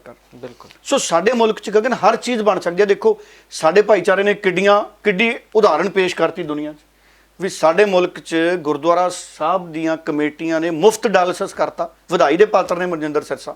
ਬਿਲਕੁਲ। ਉਹ ਇਹੋ ਜਿਹੇ ਕੰਮ ਕਰਕੇ ਜੇ ਤੁਸੀਂ ਵੋਟ ਮੰਗਣ ਵੀ ਜਾਓ ਤੇ ਕੋਈ ਇਤਰਾਜ਼ ਨਹੀਂ ਹੋਣਾ ਚਾਹੀਦਾ। ਉਂਝ ਮੈਂ ਕਿਸੇ ਧਿਰ ਦਾ ਸਮਰਥਕ ਨਹੀਂ, ਪਰ ਇਹੋ ਜਿਹੇ ਕੰਮ ਕਰਕੇ ਜੇ ਤੁਸੀਂ ਵੋਟ ਮੰਗਣ ਜਾਓ ਵੀ ਮੈਨੂੰ ਵੋਟ ਪਾਓ ਜੀ, ਮੈਂ ਡਾਇਲਸਿਸ ਫ੍ਰੀ ਕਰਾਤਾ, ਤੇ ਫਿਰ ਤਾਂ ਗੱਲ ਬਣਦੀ ਹੈ ਜੀ। ਬਿਲਕੁਲ। ਕੁਝ ਵੱਡਾ ਉਪਰਾਲਾ ਕਰਕੇ ਹੀ ਵੋਟ ਮੰਗਣੀ ਜਾਣੀ ਚਾਹੀਦੀ ਹੈ। ਸੋ ਸਾਡੀ ਸਰਕਾਰਾਂ ਨੂੰ ਵੀ ਇਹ ਸੋਚਣਾ ਚਾਹੀਦਾ ਵੀ ਅਸੀਂ ਵੀ ਕੋਈ ਯੋਜਨਾ ਲਾਗੂ ਕਰ ਦਈਏ ਵੀ ਸਾਰਿਆਂ ਦੇ ਖਾਤੇ 'ਚੋਂ 2-2 ਰੁਪਏ ਕੱਟ ਲਈਏ ਇਸ ਪੁੰਨ ਦੇ ਕੰਮ ਲਈ। ਇਹੋ ਜਿਹੇ 5-7 ਫੰਡ ਬਣ ਜਾਣ ਨਾ ਗਗਨ, ਬਿਲਕੁਲ ਹਰ ਇੱਕ ਵਿਅਕਤੀ ਦੇ ਖਾਤੇ 'ਚੋਂ ਮਹੀਨੇ ਦੇ ਰੁਪਈਏ 10 ਕੀ ਨਿਕਲਣੇ, 1-1 2-2 ਰੁਪਏ 10 ਵੱਖਰੀ ਤਰ੍ਹਾਂ ਦੀਆਂ ਚੀਜ਼ਾਂ ਆਜ਼ਾਦ ਕਰ ਦਿਓ। ਇੱਕ ਗਰੀਬਾਂ ਲਈ ਫੰਡ ਬਣਾ ਦਿਓ 1-1 ਰੁਪਏ ਦਾ, ਕੋਈ ਹਸਪਤਾਲਾਂ ਵਾਲੇ ਲਈ, ਬੇਸਹਾਰਿਆਂ ਲਈ। ਲੈ 10-10 ਰੁਪਏ ਸਾਡੇ ਖਾਤੇ 'ਚੋਂ ਨਿਕਲੂਗਾ, ਕਿੰਨੇ ਲੋਕਾਂ ਦੀ ਤਾਕਤ ਬਣ ਜੂ। ਬਿਲਕੁਲ। ਆ ਫਿਰ ਬਿਜਲੀ ਦੇ ਬਿੱਲ ਵੀ ਮਾਫ ਹੋ ਜਾਣਗੇ। 1-1 ਰੁਪਇਆ ਪਾਉਣ ਲੱਗ ਜਾਈਏ ਤੇ ਬਿਜਲੀ ਦੇ ਬਿੱਲ ਕਿੱਥੇ ਕਿਸਾਨਾਂ ਨੂੰ ਮੁਫਤ ਕਰਨ 'ਚ ਦਿੱਕਤ ਆਉਣੀ ਆ ਪੂਰੇ ਮੁਲਕ 'ਚ, ਹੈ ਨਹੀਂ। ਉੱਦਾਂ 36 ਤਰ੍ਹਾਂ ਦੇ ਟੈਕਸ ਲਾਉਂਦੇ ਆ, ਟੈਕਸ ਤੇ ਟੈਕਸ, ਸੈਸ ਆ ਜਾਂਦਾ ਅੱਗੇ, ਦਾਰੂ ਦੀ ਬੋਤਲ ਤੱਕ ਤੇ ਤਾਂ ਟੈਕਸ ਹੈ, ਪਰ ਉਹ ਜਾਂਦਾ ਪਤਾ ਨਹੀਂ ਕਿੱਥੇ ਆ ਜੀ। ਸੋ ਇਸ ਕਰਕੇ ਜੋ ਕੁਝ ਹੋਇਆ ਦਿੱਲੀ 'ਚ ਪਿਛਲੇ ਸਮੇਂ 'ਚ ਡਿਵੈਲਪਮੈਂਟ, ਉਹ ਬੜਾ ਚੰਗਾ ਹੋਇਆ। ਕੋਈ ਵੀ ਧਿਰ ਰਹੀ ਹੈ। ਸਰਨਾ ਸਾਹਿਬ ਦੇ ਸਮੇਂ ਵੀ ਬਹੁਤ ਸਾਰੇ ਕਾਲਜਾਂ ਦੀ ਜਿਹੜੀ ਨੀਂਹ ਪੱਥਰ ਰੱਖੇ ਗਏ, ਐਜੂਕੇਸ਼ਨ ਦੇ ਸਿੱਖਿਆ 'ਚ, ਹਸਪਤਾਲ ਦੇ ਖੇਤਰ 'ਚ। ਦੇਖੋ ਉਹਨਾਂ ਨੇ ਵੀ ਹਸਪਤਾਲ ਬਣਾਏ।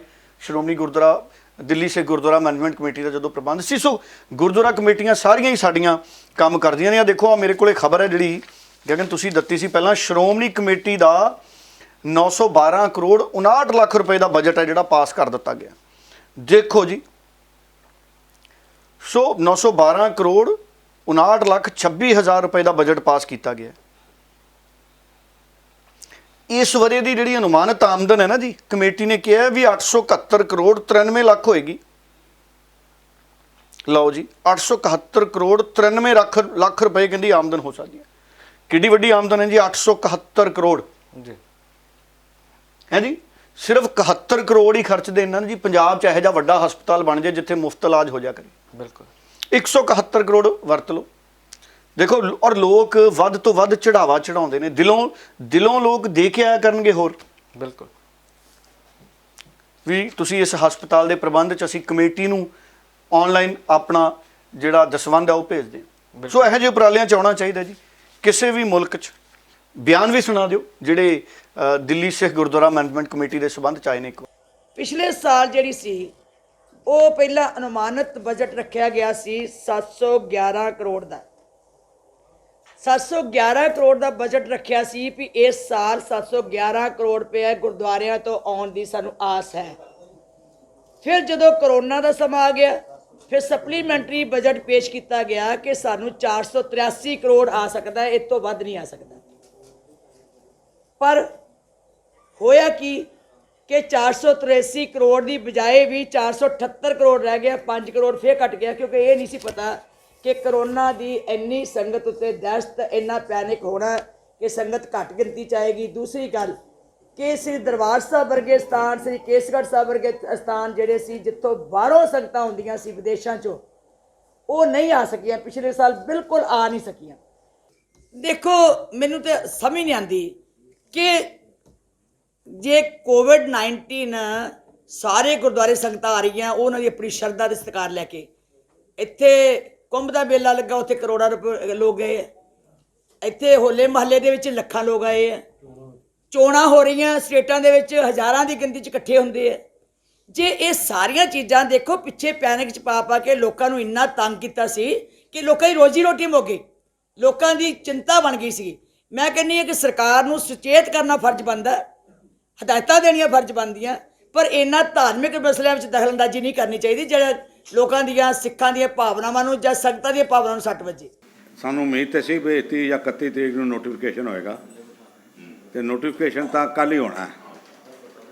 ਪਰ ਅੱਜ ਜਿਹੜੀਆਂ ਉਹਨਾਂ ਦੇ ਪੇਪਰ ਬਣੇ ਹੋਏ ਸਾਨੂੰ ਪ੍ਰੈਸ ਦੇ ਵਿੱਚ ਜਾਂ ਪਤਾ ਨਹੀਂ ਕਿਸ ਤਰ੍ਹਾਂ WhatsApp 'ਤੇ ਲੀਕ ਹੋ ਗਏ, ਸਾਨੂੰ ਉਹ ਵੇਖ ਕੇ ਬੜੀ ਖੁਸ਼ੀ ਹੋਈ ਹੈ। ਪਿਛਲੇ 8 ਸਾਲ ਤੋਂ ਜਿਸ ਤਰ੍ਹਾਂ ਦੀਆਂ ਡਕੈਤੀਆਂ, ਚੋਰੀਆਂ ਇਹਨਾਂ ਨੇ ਕੀਤੀਆਂ, ਉਹ ਫਿਰ ਉਸ ਤੋਂ ਬਾਅਦ ਜੋ ਸਕੂਲਾਂ ਦੀ ਬਰਬਾਦੀ ਹੋਈ ਹੈ, ਇੰਸਟੀਟਿਊਸ਼ਨ ਦੀ ਬਰਬਾਦੀ ਹੋਈ ਹੈ, ਉਹਨੂੰ ਵੇਖਦੇ ਹੋਏ ਸਾਨੂੰ ਉਮੀਦ ਸੀ ਕਿ ਗੁਰੂ ਮਹਾਰਾਜ ਇਹ ਚੋਣਾਂ ਬਹੁਤ ਛੇਤੀ ਕਰਾਏਗਾ। ਔਰ ਜਿਸ ਤਰ੍ਹਾਂ ਅਸੀਂ ਚਾਹੁੰਦੇ ਸਾਂ ਉਸੇ ਤਰ੍ਹਾਂ ਜਿਹੜਾ ਚੋਣ ਦਾ ਵਿਗਲ ਹੈ ਜਿਹੜਾ ਇਹ ਸ਼ੁਰੂ ਹੋ ਗਿਆ। ਵਿਗਲ ਤਾਂ ਵਜ੍ਹਾ ਕਾਫੀ ਦੇਰ ਹੋ ਗਈ ਹੈ, ਪਰ ਹੁਣ ਤੈਅ ਹੋ ਗਿਆ ਵੀ 5 ਅਪ੍ਰੈਲ ਨੂੰ ਹੀ ਚੋਣਾਂ ਹੋਣਗੀਆਂ। 28 ਨੂੰ ਨਤੀਜੇ ਨਿਕਲਣਗੇ ਔਰ 29 ਤਰੀਕ ਤੱਕ सब कामकाज पूरा होकर नवी कमेटी भी वर्किंग आ जाएगी। देखो, आज अभी नोटिफिकेशन आया है दिल्ली गवर्नमेंट की तरफ से और जरा इलेक्शन डिक्लेयर करती उन्होंने 25 अप्रैल की इलेक्शन है और कल तो 31 तरीक तो नॉमिनेशन शुरू है और उस तो बाद जो प्रोसेस है 7 दिन का, उस तो बाद स्क्रूटनी और उस तो बाद विड्रॉल का और उस तो बाद फाइनल जी लिस्ट होएगी 10 तरीक तो शुरू होएगा चुनाव। तो जिस तरीके के 15 दिन का चुनाव होंगे और दिल्ली सिख गुरुद्वारा प्रबंधक कमेटी ਦੀਆਂ ਜਿਹੜੀਆਂ ਚੋਣਾਂ ਹੈ ਬੜੀ ਅਹਿਮ ਚੋਣ ਹੁੰਦੀ ਹੈ, ਖਾਸ ਤੌਰ ਤੇ ਸਿੱਖ ਕਮਿਊਨਿਟੀ ਉਸੇ। ਸੋ ਮੈਂ ਸੰਗਤਾਂ ਨੂੰ ਅਪੀਲ ਕਰਾਂਗਾ ਕਿ ਵੱਧ ਤੋਂ ਵੱਧ ਲੋਕ ਜਿਨ੍ਹਾਂ ਨੇ ਵੋਟਾਂ ਬਣਾਈਆਂ ਉਹ ਇਹਦੇ ਵਿੱਚ ਆਪਣੀ ਸ਼ਮੂਲੀਅਤ ਪਾਉਣ, ਵੋਟ ਪੋਲਿੰਗ ਕਰਨ, ਤਾਂ ਕਿ ਅਸੀਂ ਇੱਕ ਰਿਪਰੈਜ਼ੈਂਟੇਸ਼ਨ ਬਣਾ ਕੇ ਇੱਕ ਵਧੀਆ ਰਿਪਰੈਜ਼ੈਂਟੇਟਿਵ ਨੂੰ ਆਪਣੇ ਇਲਾਕੇ ਤੋਂ ਚੁਣ ਕੇ ਭੇਜ ਸਕੀਏ। ਤੇ ਡਾਕਟਰ ਸਾਹਿਬ, ਉਧਰ ਹੁਣ ਜੇਕਰ ਪੰਜਾਬ ਦੀ ਸਿਆਸਤ ਦੇ ਵੱਲ, ਟਵੀਟਾਂ ਦੇ ਵੱਲ ਵਧੀਏ ਤਾਂ ਕਿੱਦਾਂ ਵੇਖ ਰਹੇ ਹੋ? ਟਵੀਟਾਂ ਦੀ ਜਿਹੜੀ ਜ਼ਿੰਦਗੀ ਹੈ ਹੁਣ ਕਾਫੀ ਰੰਗੀਨ ਨਜ਼ਰ ਆ ਰਹੀ, ਕਿਉਂਕਿ ਹੁਣ ਇੱਕ ਪਾਸੇ ਰਵਨੀਤ ਬਿੱਟੂ ਬੀਤੇ ਦਿਨੀ ਚਰਚਾਵਾਂ ਦੇ ਵਿੱਚ ਸੀ ਤੇ ਹੁਣ ਨਵਜੋਤ ਸਿੰਘ ਸਿੱਧੂ ਦੇ ਟਵੀਟ ਫਿਰ ਚਰਚਾ ਦੇ ਵਿੱਚ ਆਏ ਨੇ। ਉਹਨਾਂ ਦੇ ਨਾਲ ਹੀ ਰਾਜਾ ਵੜਿੰਗ ਦਾ ਟਵੀਟ ਵੀ ਹੈ। ਪਹਿਲਾਂ ਨਵਜੋਤ ਸਿੰਘ ਸਿੱਧੂ ਹੁਣ ਦਾ ਟਵੀਟ ਤੁਹਾਨੂੰ ਪੜ੍ਹ ਕੇ ਸੁਣਾਉਣਾ। ਇਤਿਹਾਸ ਦੇ ਨਾਲ ਰਲਾ ਕੇ ਜ਼ਰੂਰ ਕੇ ਲਿਖਿਆ ਉਹਨਾਂ ਨੇ, ਅਰਜੁਨ, ਭੀਮ, ਯੁਧਿਸ਼ਟਿਰ ਸਾਰੇ ਸਮਾ ਗਏ ਇਤਿਹਾਸ ਵਿੱਚ, ਪਰ ਸ਼ਕੁਨੇ ਦੇ ਪਾਸੇ ਹੁਣ ਵੀ ਸਿਆਸੀ ਲੋਕਾਂ ਦੇ ਹੱਥਾਂ ਵਿੱਚ ਦਾ ਖੇਡਿਆ ਜਾ ਰਿਹਾ ਹੈ ਪੰਜਾਬ ਦੇ ਵਿੱਚ। ਕਿੱਦਾਂ ਵੇਖ ਰਹੇ ਹੋ? ਪੂਰਨ ਇਤਿਹਾਸ ਦੇ ਵਿੱਚ ਜਾ ਕੇ ਸਿੱਧੂ ਸਾਹਿਬ ਨੇ ਟਵੀਟ ਕੀਤਾ। ਦੇਖੋ, ਗੱਲਾਂ ਇਹ ਨੇ ਕਿ ਇਹਦੇ 'ਚ ਕੋਈ ਦੋ ਰਾਏ ਨਹੀਂ ਹੈ ਕਿ ਜਿਹੜੇ ਸਿਆਸੀ ਲੋਕ ਹੁੰਦੇ ਨੇ ਉਹ ਸਿਆਸੀ ਚਾਲਾਂ ਖੇਡਣ 'ਚ ਬਹੁਤ ਕਾਬਲ ਹੁੰਦੇ ਨੇ ਜੀ। ਔਰ ਮੇਰਾ ਤਾਂ ਇਹ ਕਹਿਣਾ ਹੈ ਕਿ ਅਗਰ ਸਿਆਸੀ ਲੋਕ ਚਾਲਾਂ ਖੇਡਦੇ ਨੇ ਤੇ ਸਾਨੂੰ ਜ਼ਰੂਰ ਉਹਨਾਂ ਸਿਆਸੀ ਚਾਲਾਂ ਦਾ ਜਵਾਬ ਦੇਣਾ ਚਾਹੀਦਾ ਹੈ। ਜਿੱਥੋਂ ਤੱਕ ਨਵਜੋਤ ਸਿੰਘ ਸਿੱਧੂ ਦੀ ਗੱਲ ਹੈ, ਨਵਜੋਤ ਸਿੰਘ ਸਿੱਧੂ ਤੇ ਕਿਰਪਾ ਹੈ ਬਾਬੇ ਦੀ। ਨਵਜੋਤ ਸਿੰਘ ਸਿੱਧੂ ਅਗਰ ਕਿਸੇ ਚਾਲ ਦਾ ਜਵਾਬ ਨਾ ਦੇਵੇ ਤਾਂ ਵੀ ਉਹ ਚਾਲ ਪੁੱਠੀ ਪੈ ਜਾਂਦੀ। ਸੋ ਮੈਂ ਪਿਛਲਾ ਇਤਿਹਾਸ ਤਾਂ ਮੈਂ ਇਹੀ ਦੇਖਿਆ, ਕਿਉਂਕਿ ਨਵਜੋਤ ਸਿੰਘ ਸਿੱਧੂ ਦੀ ਪ੍ਰਸਿੱਧੀ 'ਚ ਕਮੀ ਨਹੀਂ ਆ ਰਹੀ, ਉਹਦੀ ਚਾਹਤ 'ਚ ਕਮੀ ਨਹੀਂ ਆ ਰਹੀ, ਉਹਦੇ ਪ੍ਰਤੀ ਚਾਹਤ 'ਚ ਕਮੀ ਨਹੀਂ ਆ ਰਹੀ ਲੋਕਾਂ ਦੀ, ਕਿਉਂਕਿ ਇੱਕ ਮਿਹਰ ਹੋ ਗਈ ਬਾਬੇ ਦੀ ਔਰ ਇੱਕ ਉਹਦੀ ਇਮਾਨਦਾਰੀ। ਇਹ ਸਾਰਾ ਕੁਝ ਸਿਆਣੇ ਕਹਿੰਦੇ ਨੇ ਨਾ ਜੀ ਕਿ ਜਦੋਂ ਰੱਬ ਨਾਲ ਹੋਵੇ ਤੇ ਫਿਰ ਡਰ ਕਾਹਦਾ। ਜੀ ਸੋ ਜਦੋਂ ਤੁਸੀਂ ਇਮਾਨਦਾਰੀ ਦੇ ਨਾਲ, ਜਦੋਂ ਤੁਸੀਂ ਸੱਚੇ ਮਨੋਂ ਕੋਈ ਤਹਈਆ ਕਰ ਲਿਆ ਵੀ ਮੈਂ ਕੁਛ ਰਿਸ਼ਵਤਾਂ ਕਰਪਸ਼ਨ ਵਾਲਾ ਕੰਮ ਕਰਨਾ ਨਹੀਂ, ਰਿਸ਼ਵਤ ਵਾਲਾ ਕੰਮ ਕਰਨਾ ਨਹੀਂ, ਤੇ ਰੱਬ ਦੀ ਰਜ਼ਾ 'ਚ ਰਾਜ਼ੀ ਰਹਿਣਾ ਹੈ, ਤੇ ਫਿਰ ਆ ਜਿੰਨੇ ਮਰਜ਼ੀ ਚਾਲਾਂ ਚੱਲੀ ਜਾਣ, ਅੰਤ 'ਚ ਜਿੱਤ ਸੱਚ ਦੀ ਹੁੰਦੀ ਹੈ। ਤਾਂ ਯੁਗਾ ਯੁਗਾ ਤੋਂ ਗੱਲ ਤੈਅ ਹੈ। ਬਿਲਕੁਲ। ਸੋ ਜਿੱਤ ਹਮੇਸ਼ਾ ਸੱਚ ਦੀ ਹੁੰਦੀ ਹੈ। ਸੋ ਦੁਨੀਆ 'ਚ ਸੱਚ ਤੋਂ ਵੱਡਾ ਸੱਚ ਕੋਈ ਨਹੀਂ। ਸੋ ਇਸ ਕਰਕੇ ਮੈਨੂੰ ਇਹ ਲੱਗਦਾ ਕਿ ਇਹ ਟਵੀਟ ਸਿੱਧੂ ਸਾਹਿਬ ਜਿਹੜਾ ਕਰ ਰਹੇ ਨੇ ਕਿਤੇ ਨਾ ਕਿਤੇ, ਕਿਉਂਕਿ ਸਿੱਧੂ ਸਾਹਿਬ ਨੂੰ ਕਾਂਗਰਸ ਜਿਹੜੀ ਪੋਜੀਸ਼ਨ ਦੇਣ ਦੀ ਤਿਆਰੀ ਹੋ ਰਹੀ ਹੈ, ਜੀ ਕਿਉਂਕਿ ਕਾਂਗਰਸ 'ਚ ਨਾ ਗਗਨ ਕਈ ਤਾਕਤਾਂ ਕੰਮ ਕਰਦੀਆਂ ਨੇ। ਕਈ ਵਾਰੀ ਆਪਾਂ ਚੁੰਬਕ ਐ ਕਰਦੇ ਆ ਨਾ, ਜੀ ਆਪਾਂ ਨੂੰ ਦਿਖਦੇ ਨਹੀਂ ਹੁੰਦੇ ਪਰ ਉਹ ਦੋਨੇ ਇੱਕ ਦੂਜੇ ਵਾਲੇ ਪਾਸੇ ਜੁੜਨ ਨੂੰ ਜਾਂਦੇ ਹੁੰਦੇ। ਜੀ ਹੁਣ ਜਦੋਂ ਪੋਲੀਟੀਕਲ ਪਾਰਟੀਆਂ 'ਚ ਤਾਕਤਾਂ ਨੇ ਉਹ ਉਲਟ ਕੰਮ ਕਰਦੀਆਂ। ਉਹ ਚੁੰਬਕ ਜਦੋਂ ਨੇੜੇ ਕਰਦੇ ਆ ਨਾ, ਉਹ ਐ ਦੂਰ ਧੱਕਣ ਦਾ ਕੋਸ਼ਿਸ਼ ਕਰਦੀਆਂ ਨੇ। ਚੁੰਬਕ ਤਾਂ ਨੇੜੇ ਜਾਂਦਾ ਨਾ, ਪੋਲੀਟੀਕਲ ਪਾਰਟੀਆਂ 'ਚ ਉਹ ਦੂਰ ਧੱਕਣ ਦਾ ਕੰਮ। ਹੁਣ ਸਿੱਧੂ ਸਾਹਿਬ ਦੇ ਪ੍ਰਤੀ ਮੈਂ ਕਹੂੰਗਾ ਬਹੁਤ ਸਾਰੇ ਲੋਕ ਨੇ ਨਵਜੋਤ ਸਿੱਧੂ ਉਹਨਾਂ ਦੇ ਪ੍ਰਤੀ, ਉਹਨਾਂ ਦੀ ਕੋਸ਼ਿਸ਼ ਆ ਵੀ ਕਿਤੇ ਸਿੱਧੂ ਨਾ ਆ ਜਾਏ ਭਾਈ, ਜੀ ਕਿਤੇ ਸਿੱਧੂ ਨਾ ਆ ਜਾਏ। ਉਹ ਕਾਂਗਰਸ ਦੀ ਹਾਈ ਕਮਾਂਡ ਤੱਕ ਇਹ ਗੱਲ ਨਹੀਂ ਪਹੁੰਚਾਉਂਦੇ ਹੋਣੇ ਵੀ ਜੇ ਸਿੱਧੂ ਆ ਜਾਏ ਤਾਂ ਆਹ ਫਾਇਦਾ ਹੋ ਜੂ। ਉਹ ਇਹ ਗੱਲ ਪਹੁੰਚਾਉਂਦੇ ਹੋਣੇ ਵੀ ਜੇ ਸਿੱਧੂ ਅੱਗੇ ਆ ਗਿਆ ਤੇ ਆਹ ਨੁਕਸਾਨ ਹੋ ਜੂ। ਜੀ ਹਾਂ, ਇੱਕ ਗੱਲ ਤਾਂ ਠੀਕ ਹੈ, ਜੇ ਸਿੱਧੂ ਵਰਗਾ ਵਿਅਕਤੀ ਕਾਂਗਰਸ ਦਾ ਪ੍ਰਧਾਨ ਬਣ ਗਿਆ, ਬਹੁਤ ਸਾਰੇ ਲੀਡਰਾਂ ਦੀ ਸੇਵਾ ਪਾਣੀ ਬੰਦ ਕਰਾ ਦੂ। ਜਿਹੜੇ ਲੋਕ ਕਹਿੰਦੇ ਆ ਨਾ ਵੀ ਆਪਾਂ ਉਹਦੀ ਸੇਵਾ ਪਾਣੀ ਕਰਨੀ ਆ ਚੋਣਾਂ 'ਚ, ਜੀ ਹਾਂਜੀ ਇਲੈਕਸ਼ਨਾਂ ਦੇ ਵਿੱਚ ਮੈਂ ਦੇਖਦਾ ਰੱਜ ਕੇ ਕਰਪਸ਼ਨ ਚੱਲਦੀ। ਆ ਚੋਣ ਫੰਡ ਦੇ ਨਾਂ ਤੇ ਹੀ ਥੈਲੀਆਂ ਭੇਟ ਹੁੰਦੀਆਂ ਰਹਿੰਦੀਆਂ, ਬਿਲਕੁਲ। ਹਾਂਜੀ ਉਹ ਥੈਲੀਆਂ 'ਚ ਕਰਪਸ਼ਨ ਹੁੰਦੀ, ਲੇਕਿਨ ਉਹਦੇ ਬਾਹਰ ਲਿਫਾਫਾ ਇਮਾਨਦਾਰੀ ਦਾ ਹੁੰਦਾ ਬਿਲਕੁਲ। ਕਿ ਚੰਦਾ ਭੇਂਟ ਕਰ ਰਹੇ ਆ ਜੀ। ਜੀ ਉਹ ਬਾਅਦ ਦੇ ਵਿੱਚ ਫਿਰ ਠੇਕਿਆਂ ਤੋਂ ਲੋਕ ਨੋਟ ਦਾ ਨੰਬਰ ਲਿਖਾ ਜਾਂਦੇ 20 ਵਾਲਾ, ਜੀ 20 ਰੁਪਏ ਦਾ, ਉਹ ਬਾਅਦ 'ਚ ਭੁਗਤਾਨ ਹੁੰਦੇ। ਸੋ ਇਸ ਕਰਕੇ ਇਮਾਨਦਾਰ ਸਿਆਸਤ ਦੀ ਤਾਂ ਸਾਨੂੰ ਪੰਜਾਬ 'ਚ ਲੋੜ ਹੈ। ਮੈਂ ਦੇਖ ਰਿਹਾ ਸੀ ਆ ਰਾਜਾ ਵੜਿੰਗ ਨੇ ਵੀ ਟਵੀਟ ਕਰਤਾ, ਤੁਸੀਂ ਪੜ੍ਹ ਕੇ ਸੁਣਾਈ ਦਿਓ। ਜੀ ਰਾਜਾ ਵੜਿੰਗ ਹੁਣਾਂ ਨੇ ਅਰਵਿੰਦ केजरीवाल ਹੁਣਾਂ ਨੂੰ ਸੰਬੋਧਨ ਕੀਤਾ, ਜਿਹੜਾ ਡੱਲਾ ਸਾਹਿਬ ਵਿੱਚ ਕਹਿੰਦੇ कि सरपंच जी पहले जम्मू कश्मीर के भाजपा के फैसले पर बधाई दे रहे थे, जब वैसा दिल्ली में हुआ तब परेशान हुए हो। पंजाब की धरती पर ढोंगी लोगों की कोई जगह नहीं। अरविंद केजरीवाल ਇਹ ਲਿਖ ਕੇ ਉਹਨਾਂ ਨੇ ਸੰਬੋਧਨ ਕੀਤਾ ਹੈ, ਤੇ ਨਾਲ ਹੀ ਉਹਨਾਂ ਨੇ ਕਿਹਾ ਨਾ ਆਪ ਨਾ ਆਪਕੇ ਆਕਾ ਮੋਦੀ ਜੀ। ਸੋ ਇਦਾਂ ਦੀਆਂ ਗੱਲਾਂ ਜਿਹੜੀਆਂ ਉਹਨਾਂ ਦੇ ਦੇਖੋ ਇਹ ਤਾਂ ਇਲਜ਼ਾਮ ਹੈ। ਰਾਜਾ ਵੜਿੰਗ ਇਹ ਕਹਿ ਰਿਹਾ ਹੈ ਵੀ ਅਰਵਿੰਦ ਕੇਜਰੀਵਾਲ ਦੇ ਆਕਾ ਮੋਦੀ ਨੇ, ਜੀ ਔਰ ਜਿਹੜੇ ਅਰਵਿੰਦ ਕੇਜਰੀਵਾਲ ਨੇ ਉਹ ਲਗਾਤਾਰ ਕਾਂਗਰਸ ਤੇ ਇਲਜ਼ਾਮ ਲਾਉਂਦੇ ਨੇ ਜੀ। ਕਿ ਕਾਂਗਰਸ ਬੀਜੇਪੀ ਨਾਲ ਮਿਲੀ ਹੋਈ। ਦੇਖੋ ਇਹ ਤਾਂ ਗੱਲ ਹੈਗੀ, ਇਹ ਤਾਂ ਸਾਰਿਆਂ ਨੇ ਕਹਿਣਾ। ਦੇਖੋ ਮੈਂ ਫਿਰ ਯਾਦ ਕਰਾ ਦਿੰਦਾ, ਅਕਾਲੀ ਦਲ ਕਹਿੰਦਾ ਕਿ ਆਪ ਤੇ ਕਾਂਗਰਸ ਮਿਲੇ ਹੋਏ ਨੇ, ਜੀ ਬੀਜੇਪੀ ਕਹਿੰਦੀ ਅਕਾਲੀ ਤੇ ਕਾਂਗਰਸ ਮਿਲੇ ਹੋਏ ਨੇ, ਜੀ ਕਾਂਗਰਸ ਕਹਿੰਦੀ ਅਕਾਲੀ ਦਲ ਤੇ ਬੀਜੇਪੀ ਮਿਲੇ ਹੋਏ ਨੇ ਅੰਦਰੋਂ, ਜੀ ਆਪ ਵਾਲੇ ਕਹਿੰਦੇ ਕੈਪਟਨ ਤੇ ਸੁਖਬੀਰ ਮਿਲੇ ਹੋਏ ਨੇ, ਸੁਖਬੀਰ ਕਹਿੰਦਾ ਕੇਜਰੀਵਾਲ ਤੇ ਕੈਪਟਨ ਮਿਲੇ ਹੋਏ ਨੇ, ਹਰਸਿਮਰਤ ਕਹਿੰਦੀ ਮੋਦੀ ਸਾਹਿਬ ਤੇ ਕੈਪਟਨ ਮਿਲੇ ਹੋਏ ਨੇ। ਸੋ ਇਹਨਾਂ ਨੇ ਇੱਕ ਦੂਜੇ ਨਾਲ ਰਲਾਈ ਜਾਣਾ।